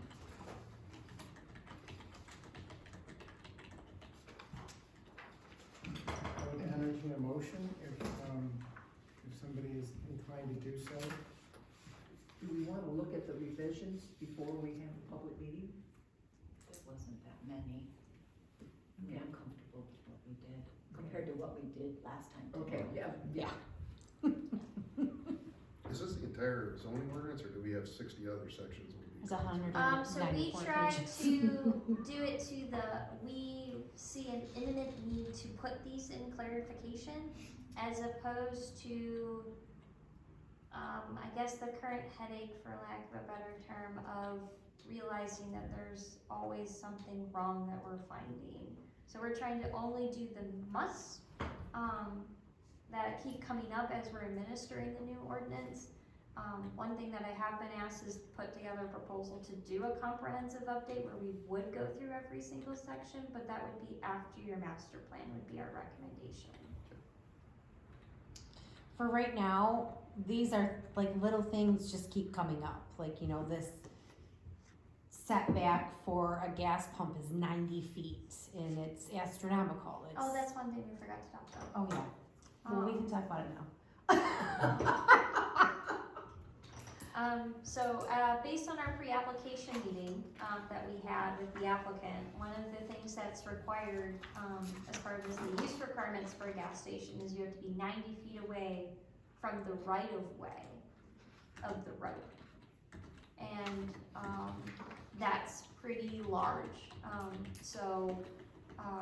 Most communities, if you choose to have this setback requirement, typically you're closer to 30 feet. The reason 30 feet comes about is because you want proper apparatus movement for emergency vehicles. So your average fire truck being closer to 20 feet wide, you want them to be able to maneuver around and access around the entire pump area. What's his neighbor have? The marathon station. Yeah. 12? It's in Berlin.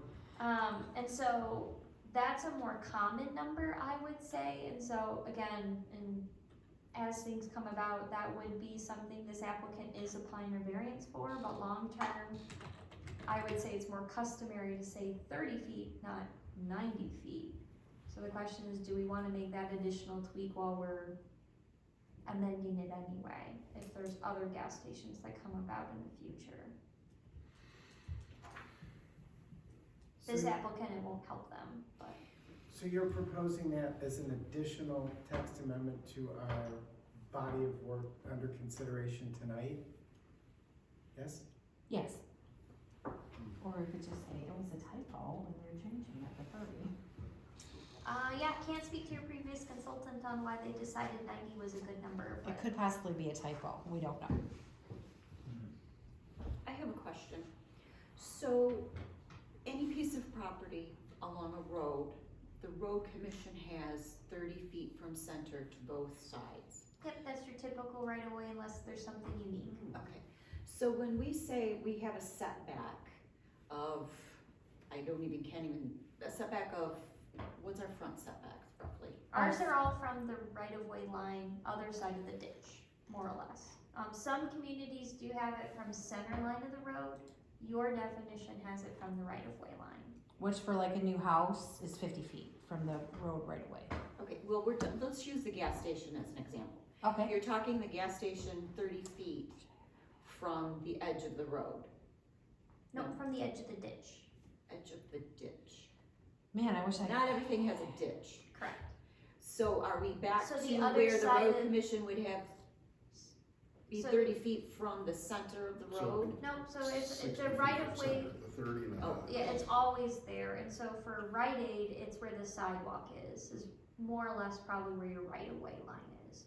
And so it's always gonna be from wherever that jurisdictional line is, cause we legally don't have the authority, and neither does the property owner, to build anything within the road right-of-way. And that's where I'm kind of going, and I'm dealing with that myself because they're putting sewer lines down their road. Okay. And so my house has been here since the 1870s, and so obviously things have exceeded that right of way over the years. But I just needed clear understanding for myself when we're Sure. talking about this Rite Aid and from where to where. Sure. Yep, so it would be about where the back of the sidewalk is where most right-of-ways would be. And that is within 30 feet of the center of the road? Yep. Okay. Mhm. Okay. In the current ordinance. Because when you look at your homes, or you drive around our township, there's some homes that are very close to the road, which, when you take that 30 feet in, they might only have 10 feet. Well, I'm not gonna say that, but they don't have a lot of room when you actually look at what really is there. Cause I know your current setback requirement would be 50 feet. Okay. So I So don't it know should if be you have a 20 lot of feet. non-conformities, that I don't know. Okay, well anyway, thank you, that's what I needed to know. Sure, no problem. So I guess we know it's super last minute to talk about the gas station and if we wanna revise that setback, so if we say not at this time, that is 100% okay. This applicant already They has have to to get go a for a variance. variance anyway. Correct, cause of the so- timing, we're never gonna meet them. Yeah, Well, the only thing would be they're gonna go to the zoning board for a variance. Right. And you could have that group put a number on it that this group might not like for future gas stations. So variances are subject to, or property dependent. And so just because another applicant comes forth and says, well, they got 30, I want 30, that is not directly, relatable. They have to be unique to that property. That's why we granted the variance in the first place. Okay. I'm just looking if we would cause. Sure, yeah, we don't wanna set a precedence that we're not comfortable with. But the question is, did we think about the 90? I would say that's very high for what is typical. Some communities have it be 50 feet. Most I would say, if they have this requirement, it's 30 feet, mainly for vehicle apparatuses. And that would be something that the fire plan review would make sure that they have adequate access anyway. I feel like could be a meritorious, revision, however, that's an important issue. And if there's any speculation whatsoever that this is the result of an error or a typo, I would want that to be confirmed before we go revising or changing by way of text amendment, something that could have significance that was not an error. So, I mean, I guess the bottom line, whether it was an error or not, it's 90. And by other community standards surrounding us, that's excessive. It's very excessive. 'Cause you Well, can't even- excessive's a different word, right? Like, that's a strong word. But then you're asking us, what would you like it to be? And Most communities would say they don't have so if they do, they would say at least 30 feet, but most communities would say wherever the canopy can be is where we would allow a building to be. So most gas station, the canopy is in front of the retail business. So in this scenario, 90 feet, your retail business is clearly able to be in front of your pumps, which is counterintuitive to how most operations work. So that would be the only other red flag, is 90 seems excessive because of your other required front yard setbacks. So the ordinance reads 50 feet setback for the building, but 90 feet special setback for gas It's stations? only for gas stations. As opposed to what most communities do is that they don't have that requirement in there, because it's the building setback. A canopy is a building, it has a wall or a pillar that supports a roof. So why 30? Some communities do 30 for emergency vehicle apparatuses to maneuver. So fire trucks being at least 20-something feet wide, wanting to easily go by with a 10-foot Without bypass tearing the lane. canopy off. And again, this would just be a recommendation to the board, correct? Correct. We are advisory. Advisory. Thoughts? Anyone? We're 30 just trying not to 30 be so seems sufficient. far off base from the Appreciate surrounding it. communities. Sure, no, I appreciate it. Because What then- about just making it consistent with the setback requirement? Yeah, and most communities do that.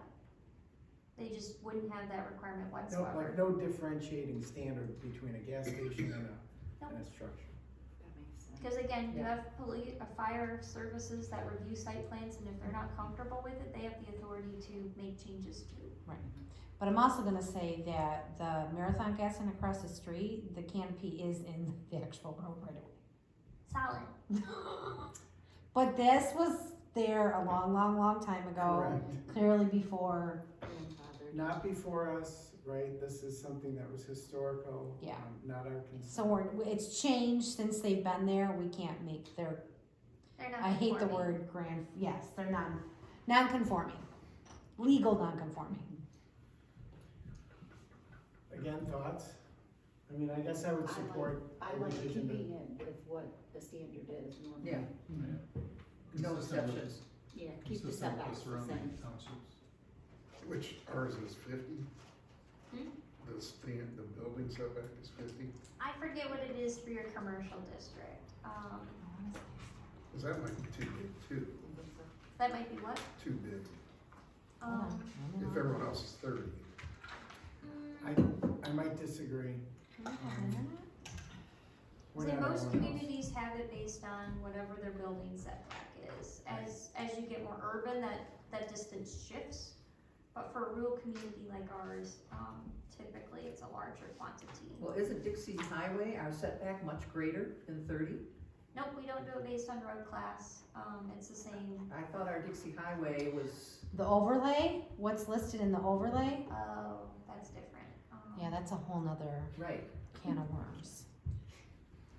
But not really much is in the If anything, your Dixie makes it everything more compact, because you require sidewalks and things of that nature.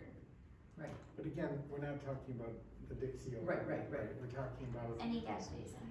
correct, so, I don't know, just for the purpose of a recommendation. So one of the things we can do is we could draft, that gas station section, removing that one line that talks about it being 90 feet. We could have the public hearing and further discuss it as well, and say, oh, I can come back with the confirmed answer on what is the commercial setback, and we could food for thought then So too. we're just gonna say we don't differentiate between the building or the canopy, they are both buildings to us. Correct. Okay. Do we like that solution? We'll draft it and then we can further edit it at the meeting. Yes, And that does really follow along with the building standards. If it's got a Right. roof, it needs a building permit. sounds acceptable to me. Mhm. Jim, any thoughts? No, I like it.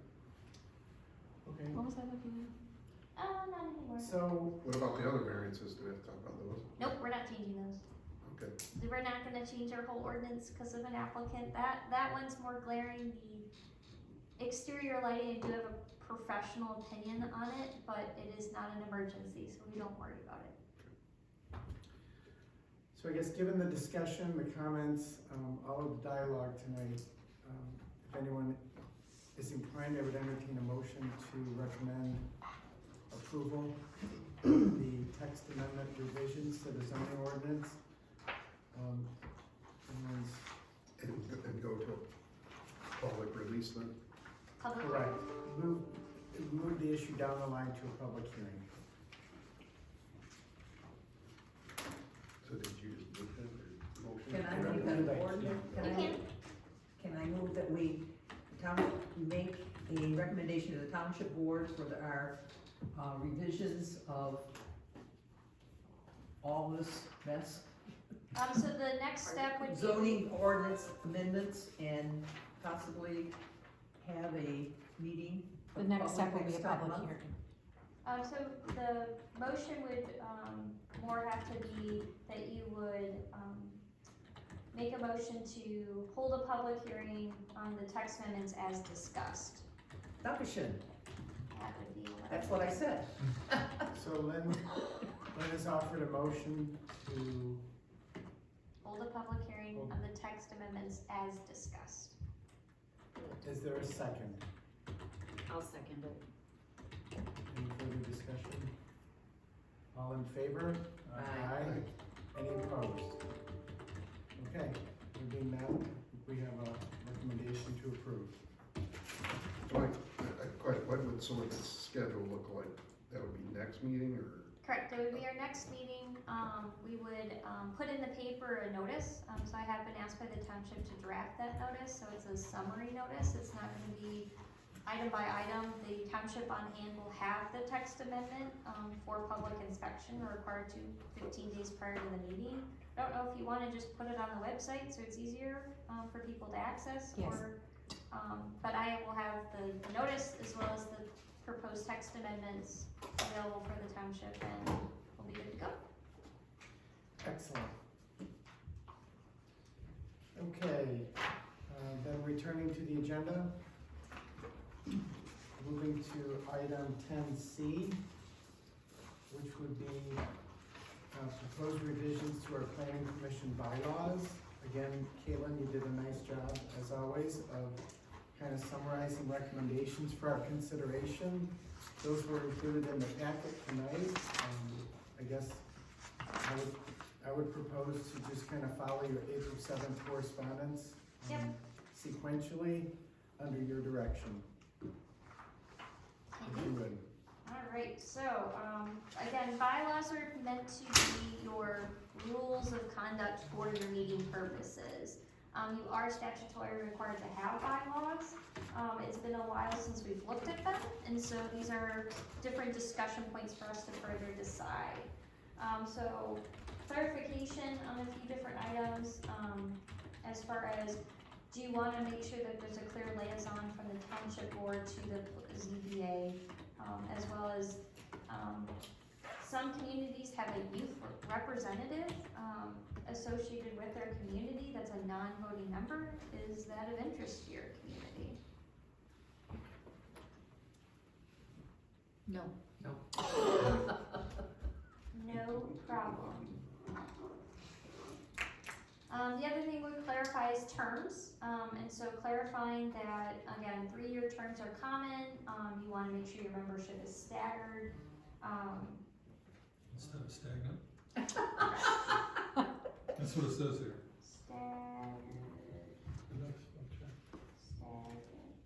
Oh, in my cover letter? Yeah. Sorry about that. Next is talking about training. So one of the things, again, looking at commitment or membership, is training.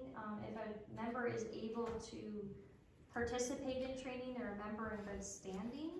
And so that's one of the thresholds some communities like to define, that there's an expectation that there is a baseline. Now, I didn't put what that baseline is. Some communities say it's 1 training per year.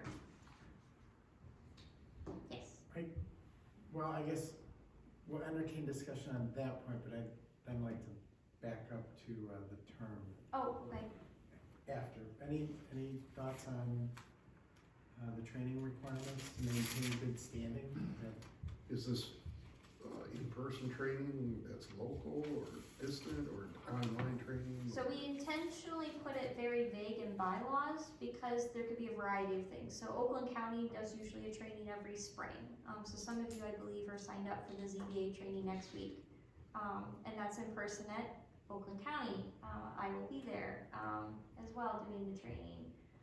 Sometimes the township has said, we're gonna bring Caitlin into our township meeting and we're gonna have a training there. The township has different memberships where you could do online, so Oakland County does have their planner gatherings that they sometimes do training at, which are all online. And so you could do a variety of different ways to do training. Some communities read an article and then talk about it. And so if we decided to add training, I didn't wanna put a lot of thought into it, unless you were interested in that. Some communities do hours. I think if you do one training a year, that more or less is sufficient. Sounds good. Do we like the idea of just requiring training one time a year, or do we wanna? I'm gonna tell you right now, the supervisor is definitely gonna be on board for yearly training, for sure. And I will So- elaborate on that, saying, again, that can be in person, it can be virtual, but it's intended to be very free-flowing, based on whatever's going on at the time. There's Yeah. always more than one too, like if everybody can't make it, there's always something else come up, but,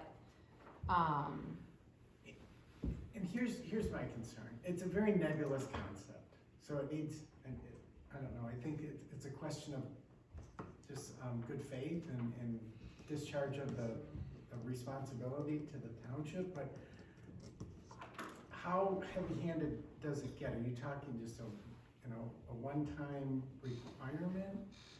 I don't know, I don't wanna create disincentive to serve, right? And we are volunteers. Well, Caitlin already trained us for this year.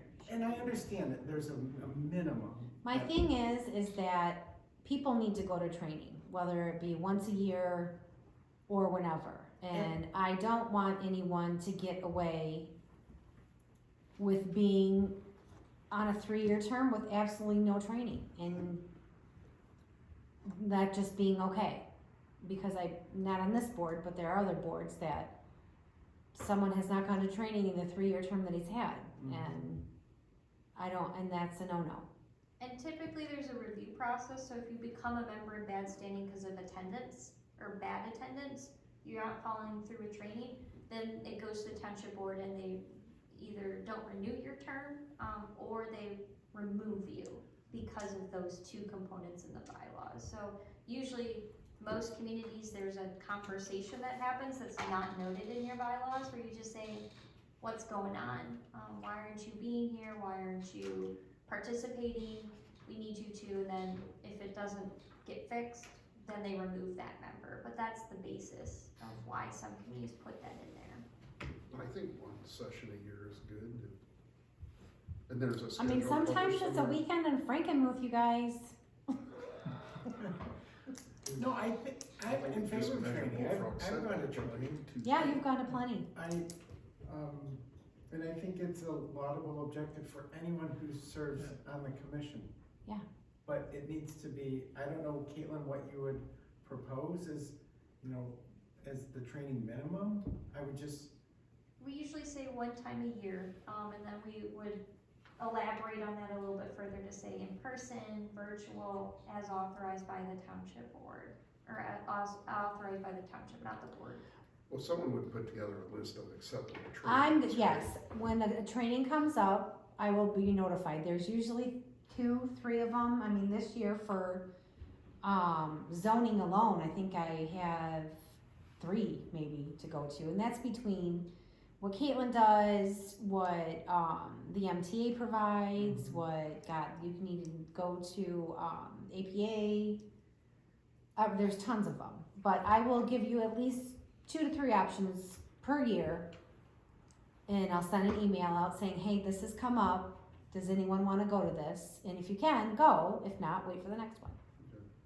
Are there typical hour requirements or suggestions? I don't typically recommend hours, just because, for a lot of my clients, you can have like a really in-depth training that takes like an hour or two, and you do that once in a while. But like next year, I'd say, let's do a 30-minute training. What are the things from last training that you would like a refresher on? And then we just have a quick 30-minute training on those things, or we say, no, we've really been struggling with motions, let's talk about motions again. So I leer away from, or go away from hours, because, again, you're a volunteer board and other people have things going on, but can you put aside time for one training? Or if the township says, hey, every year in February, we're gonna have an organizational meeting just to kind of put ourselves together, we can do that. Do we run on the standard calendar year, or do we have our own fiscal year that's We, different? I believe, run January to December. Okay. Yes, because we redid everybody last December. Janelle swore you in again. Right? Right? Right? I hope so. Well, Jenny, how long have you been on it? 3 years? Yeah. Sure. So, and that was one, I mean, not to Feels like go forever. backwards before we're done with this issue, I guess just, there should be a modicum of continuing education or training for, I would support that. I would just advocate that it be defined and that we all agree on what that minimum standard would be. Yep, And and if I it's- would provide that revised language. I didn't wanna go in depth to it unless I knew we were interested in it. So the Correct. plan is to come up with a draft 2 then, and then that would be something we'd authorize at the next meeting. Okay. Do we have anything in there, I should have brought this up earlier and I totally forgot, about what the standards are to be a member of a board and how you, present yourself to the community, i.e. So blight? so there is a certain level of, social graces maybe is the nicest way to put it. Decorum. Decorum. Decorum is how you act. Social graces, the idea of, do you have violations on your property? Do you have back taxes? I would say that's typically not something that's in your PC bylaws, partly because whenever that turns up, that supervisor could just not reappoint you. And so over a 3-year term, if that's an issue, you just need to say, we're not reappointing you because of X, Y, Z, as opposed to violating conflict of interest, not showing up to meetings, not contributing to training. Those are more immediate concerns that you want to fix that in a year and revoke somebody. As opposed to if they're delinquent in taxes 1 year, you don't want that being shooed out in the public, and Well, I that's just, mostly was, for or even blight if they're. blight is basically in allowing someone to have a vote on somebody else's variance when they're doing something that should be variance required and they don't. Yes. I know where all you live. Just kidding. Oh goodness, I gotta cut my grass. You can't see my house, so I don't care. Yeah. No, we don't have a lot. So I think the consensus will add training. I'll wordsmith that so you can actually see what that language looks like. You wanted to go back to terms? Yeah, just briefly, so are we instituting a term limit then for commissioners? Or does that exist already? Are we adding that into the bylaws? So you already are on 3-year cycles. We are. Okay. Yeah, it's state mandated that you're on 3-year cycles. And that's. And then you just renew. No. Or you don't. Okay, so, Or you don't get renewed. so that You're not getting out explains, of it. cause I was just renewed, okay, makes sense. Yep, so Thank you. you're already, and that's state required. You have to be on 3-year cycles. Okay, thank you, Caitlin. You're No term limit. Correct, we do not have. So we can burn Jeff into this. Well, I know some of these folks have served for, many years. When? and So that struck me. David, how long have you been on it? Be 30 years. Wow. And probably, my mother died in August, and I moved back to my house here. It's a long time. The Palma made me. I made his kids miserable in calculus, so they wanted me here. So finishing out, let's see, what was that? Conflict of interest. Conflict of interest, so, I think you can modify the current ones. I recommend, so there's a variety of different ways you can declare a conflict of interest. I recommend doing it in a way that the PC is, as a board involved, so, transparency is important, so if you feel that you may have a conflict of interest, you declare that. The process would then be that the PC as a whole would discuss that, and then amongst your peers, you would vote, is this a conflict of interest? So most boards, if the member says, I feel really uncomfortable voting on this is my brother-in-law, ex-brother-in-law, or whatever, most members would say, okay, we vote that you are no longer there, but in a situation where it's my brother-in-law's brother's cousin, whatever, well, I do feel comfortable voting on that because I've never met him other than a wedding. That's something that you could vote amongst your peers, common sense applies, because sometimes we do have close ties being in the same community. So that would be my recommendation for the conflict of interest, is to modify that process.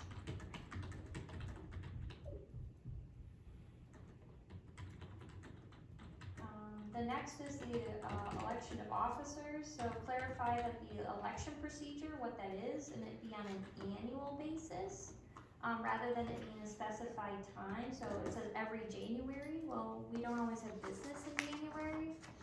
I actually like doing elections before the next calendar year, that way it's all set for the next calendar year.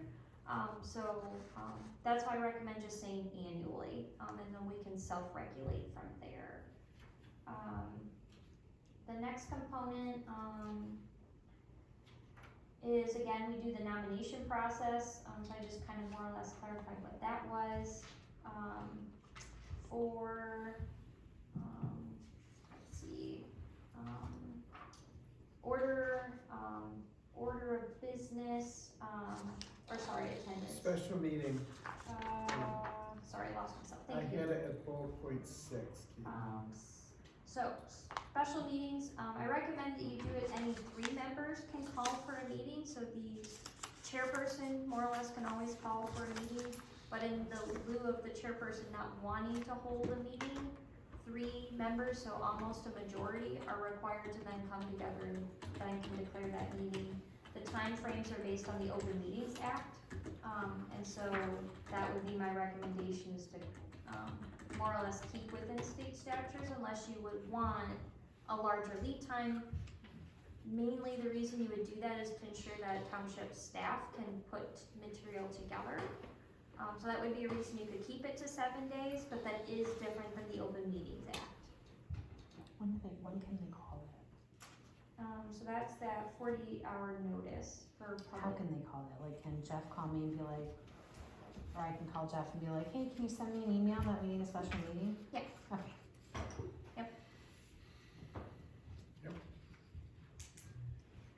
Next is attendance, so modify the phrasing just to be a little bit easier to understand is my goal. Or at least that was my personal preference. Next is talking about an order of business, so I recommend taking site plans out as a separate item.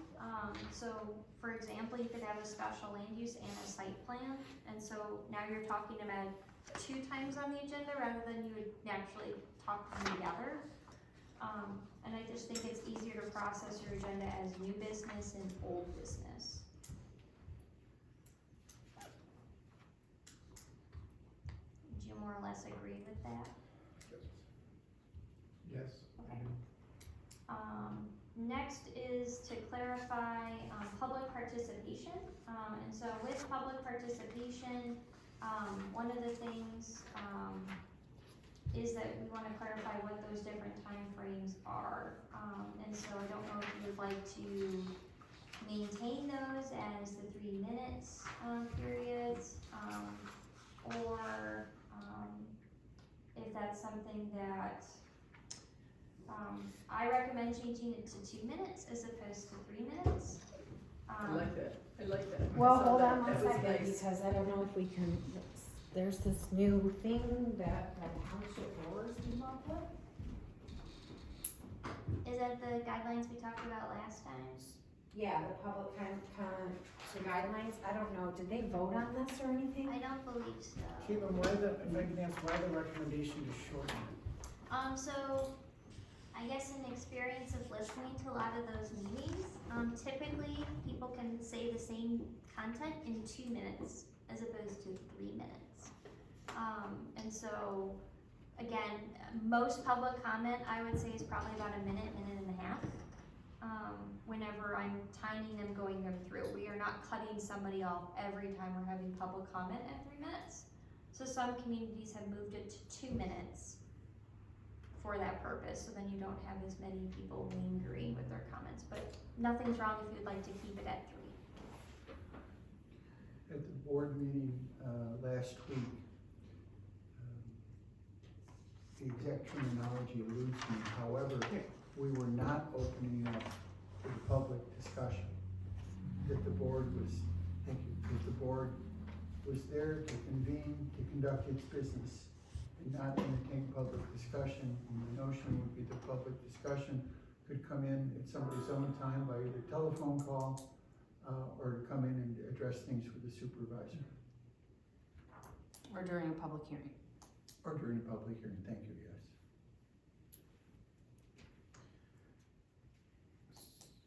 This is something I think you provided at one point in time Yep, that so I thought was that's- excellent. More or less our guidelines. So I was at the last township board meeting going over their noise ordinance with them. And so it was setting a different standard that it is public comment, not public Q&A. And so he wanted to make sure it was clear, I'm available as your supervisor. If you have questions or concerns, call us, talk to the township, as opposed to coming to the meeting expecting to have an answer at the meeting when they just heard about your complaint or your concern, and so they'll accept it as part of public comment but follow up later. So that was at least the township board's discussion towards the public comment period. So is this, public comment is just in a standard planning meeting like today, not a public hearing meeting? Correct. So you could have 2 different setups for the, or you would. True. I mean, the reason, you obviously know the reason why they tried to put this in place, you know, the best meetings got way out of control, way out of hand. And they did try to turn it into a lot of Q&As, which puts you guys on a very bad spot. And that's what the public hearings are for. So they're trying to let them to differentiate between the two, is that you are more than welcome to state your facts and what you feel you want to say, you say it, but don't expect the board to answer you on it, unless it's a public hearing. Okay. I like And the it- 2 minutes So, instead of the 3. And the thing is, if you do have questions that can easily be answered, that don't need to wait for a public hearing or a board meeting, just call us. We just want everybody to call us. And during We're nice. And during planning commissioner comments, if somebody is cut off on their 2-hour talking point and a board member still has a question, as the planning commission, you have the authority to say, we heard a public comment on X, Mr. Chairman, can I ask a question of the member of the audience, and then have them answer that question specifically. So it's not open shut, it's just trying to make people more concise is the goal. Again, without having people rant a little bit longer, but we don't want to be cutting off every single person that's coming up either. We don't want it to be 1 minute. I think that would cause more But trouble. again, it's whether we enforce it, so if That's somebody listens to us talk specs for 2 hours and wants us to talk for 3 minutes, Also, when y'all let they it. can talk for 3 minutes, right? And they will be public. So again, this is only as it regards public hearings, or no? No, this Public is this comments. meeting. You have to be careful with public. Public comments. We have, public hearings are for the public to speak. Well, the difference between public comment and public hearings are noticed on a very specific issue. everyone within 300 feet, newspaper. They were notified of what is being talked about. And that's not what we're talking about here. We're talking about tonight, public We're comment talking is about tonight. public comment at a non-public hearing, Correct. right? Okay. Yeah, if we wanna make that distinction, I can clearly make that in the bylaws. If you like the idea of public hearings being 3 minutes, I recommend just keeping one number though. Cause otherwise you're gonna get confused, wait, you get 3, you get 2. General member of the public will not understand why do you get 3 and I get 2, and I'm talking at different points in the agenda. So I would recommend one number. Understood, and I would agree with that. I'm just struggling with why we would shorten it. I mean, the best issue was very contentious. Thankfully, it's also very rare. I'm all in favor of letting people who are so motivated and involved and invested, give them a fair opportunity. Why we eliminate that 1 minute? It's just, I don't know. It's like an objective without a meeting, if you will. What if the best comes back to the planning commission? Bite your tongue. But most of the time, they ran it and ran it and ran it. If they know they have 2 minutes, be precise, get it out of your mouth, be done. But it has to be enforced. Right. Like if I'm tracking it and if it's 3 minutes, it's done. We can't be like, oh God, Danielle, let him do it. No. I guess I prefer to leave it longer and enforce it I would agree. than shorten it and be kind of wishy-washy on it. So 2 other people needed for a consensus. Keep it 3? Sure. Jim? I like it too. I also don't like being a cannon fodder for people. You like it 2 minutes or you like it also? 2 minutes. 2 minutes, okay. All right, Dave, what are you doing? I don't mind 3 minutes, I mean, Right, People- majority rules. if people want Majority to, rules. people want to come and participate, Is there anything in there? Well, that's probably I mean, not it's even only that another specific in there about borrowing 3 minutes. So- Yes, it said no. So what I It tried did say no, okay. Well, then- this Yeah, guy. okay. So what I tried to do, is, the bylaws, we don't wanna change it all the time, and so I tried to reference our guidelines. And so that's what we'll read off, is that we have those, guidelines as part of public comment, and so we, again, have that separate document already established, and that's what we'll do every single time, without itemizing it in our bylaws. That's the goal anyway. Okay. Next is removing, retention. So one of the things that's required or talks about the planning commission being in charge of is keeping track of minutes and, accounting and ledgers and bills, and that's just not something that PEC is in charge of. Township staff and its liaisons are, so that's something I I propose. mean, if you want it, you can do it. We're good. Well, does that mean that we are not going to retain it? So we No, are they're as a required. township, but not as part of the Not planning as your commission. job. Okay. someone else's job. Okay. Yep. And then, let's see here, what do we got? Removal of hearings, it's unique, to have the township, but not really provide guidance on when a public hearing is required. So, this section, Article 11, talking about just the master plan, just special hearings and notice of decisions on page 10. It's just extremely unique, and you don't need it, because you already have a zoning ordinance that says when a public hearing is required and what the procedure is, so I recommend striking it for that purpose. Next is talking about zoning responsibility. I think you can simplify it, and really what you're trying to do is you're trying to have the zoning ordinance, and that's what the zoning responsibility is. So, adopting text amendments, site plan review, acting on site plans and appeals, those are all in your zoning ordinance, those processes, and it's not even inclusive of everything you're in charge of. So that's why I recommend removal as well, because it doesn't talk about special land uses. You already have a zoning ordinance that talks about that.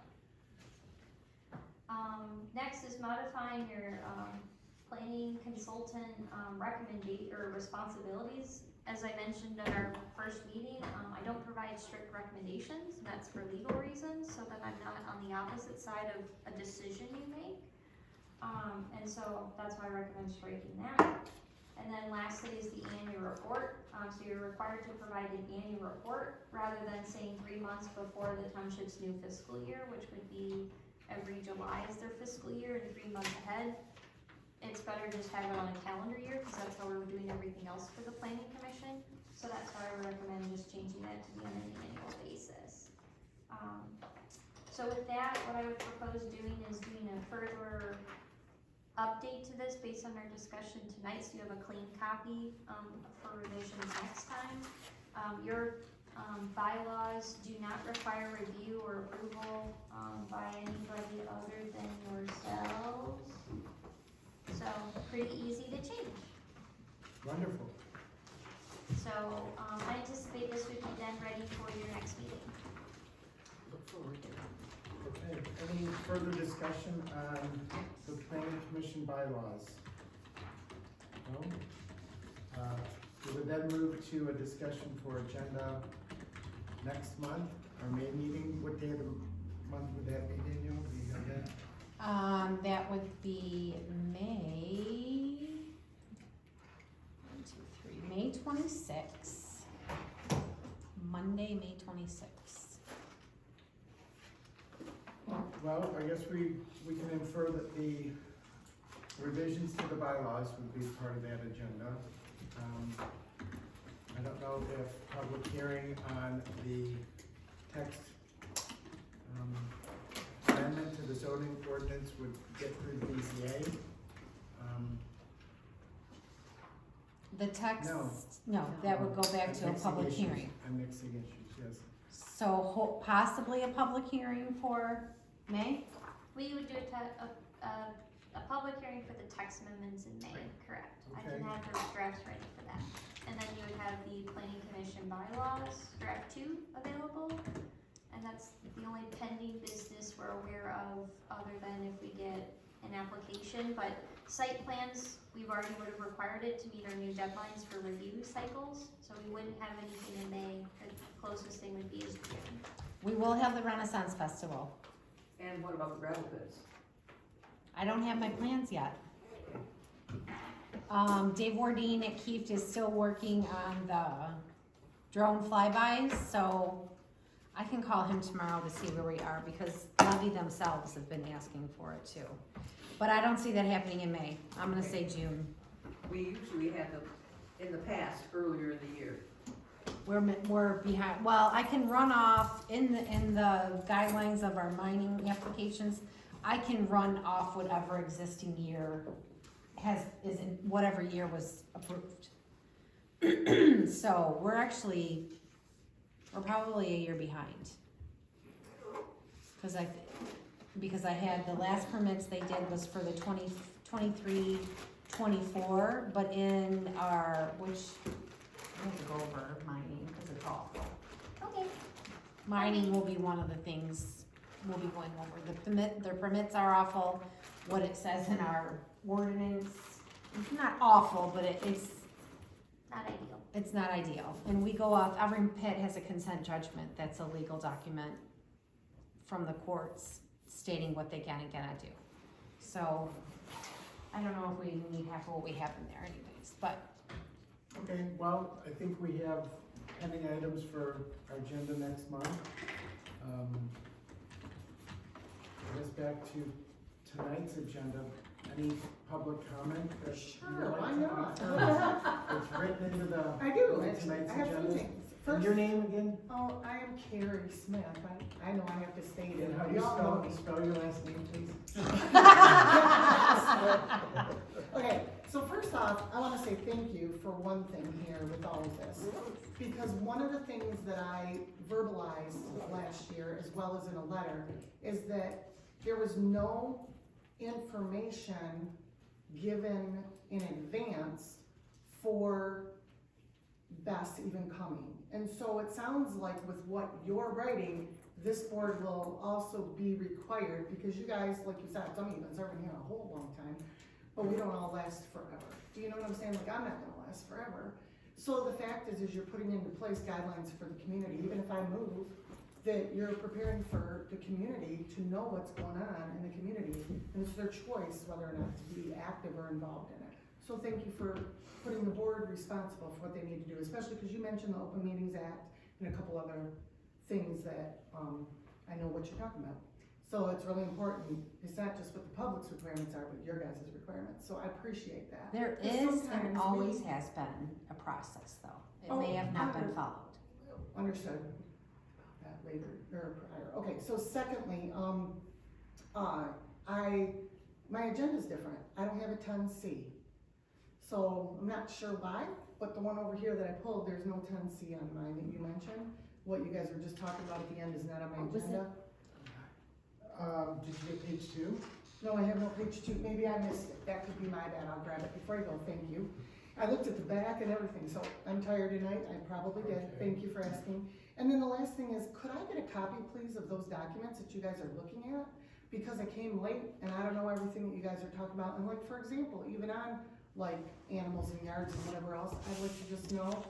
Because years and years back, for example, one little example, The whole packet. Let me guess, you have a rooster. No, I'm kidding. I'm not speaking at you, well, I know you could ask me a question, but I didn't ask you any questions. Okay. So, in any case, thank you, yeah, it was, if you had 2.5 acres, you could have 50 chickens and one could be a rooster. And there was a guy that, you wanna talk about a packed room, the chicken issue was bigger, and it was only chickens, it wasn't even all these other animals. And so I'm just trying to help you all, to be honest. I mean, you hear what I'm saying? I heard what you were saying about other communities. I get your your carefulism, okay. So in any case, I'm trying to use nice words. So in any case, the point is that one guy was really complaining, and bottom line, his point was how loud the roosters are, and everybody in this room, standing room only, packed out in the hall too, said, because he said, I moved to the country for peace and quiet. This room uproared in laughter. They're like, what about all the other animals? And many started getting named, and let's just say that guy was, it's like move back to the city then or whatever, because. So I'm just letting you guys know the history. I don't know what's gonna happen once everybody reads this. I heard you guys saying, I don't know about the roosters, sounded like you had some thoughts on it. Is it discriminatory? Whatever. I'm leaving it up to you guys. Could have more on roosters than you did the other issue. The end. Thank you again though for. That's funny, because that is what the person said when they complained that I moved to the country for peace and quiet and all I hear is rooster. I was like, that's the one and only complaint I got. Yeah. Whether it's the same person, I don't know. Cranes, I'd get out. Can I make a comment, The end. Mr. Chairman? The end. Please do. We go walking at 6:30 in the morning up at the Brandon High School track, Mm-hmm. and we can hear a rooster. Sure. I mean, the whole time we're walking, and he sounds like he's a mile away. Yeah.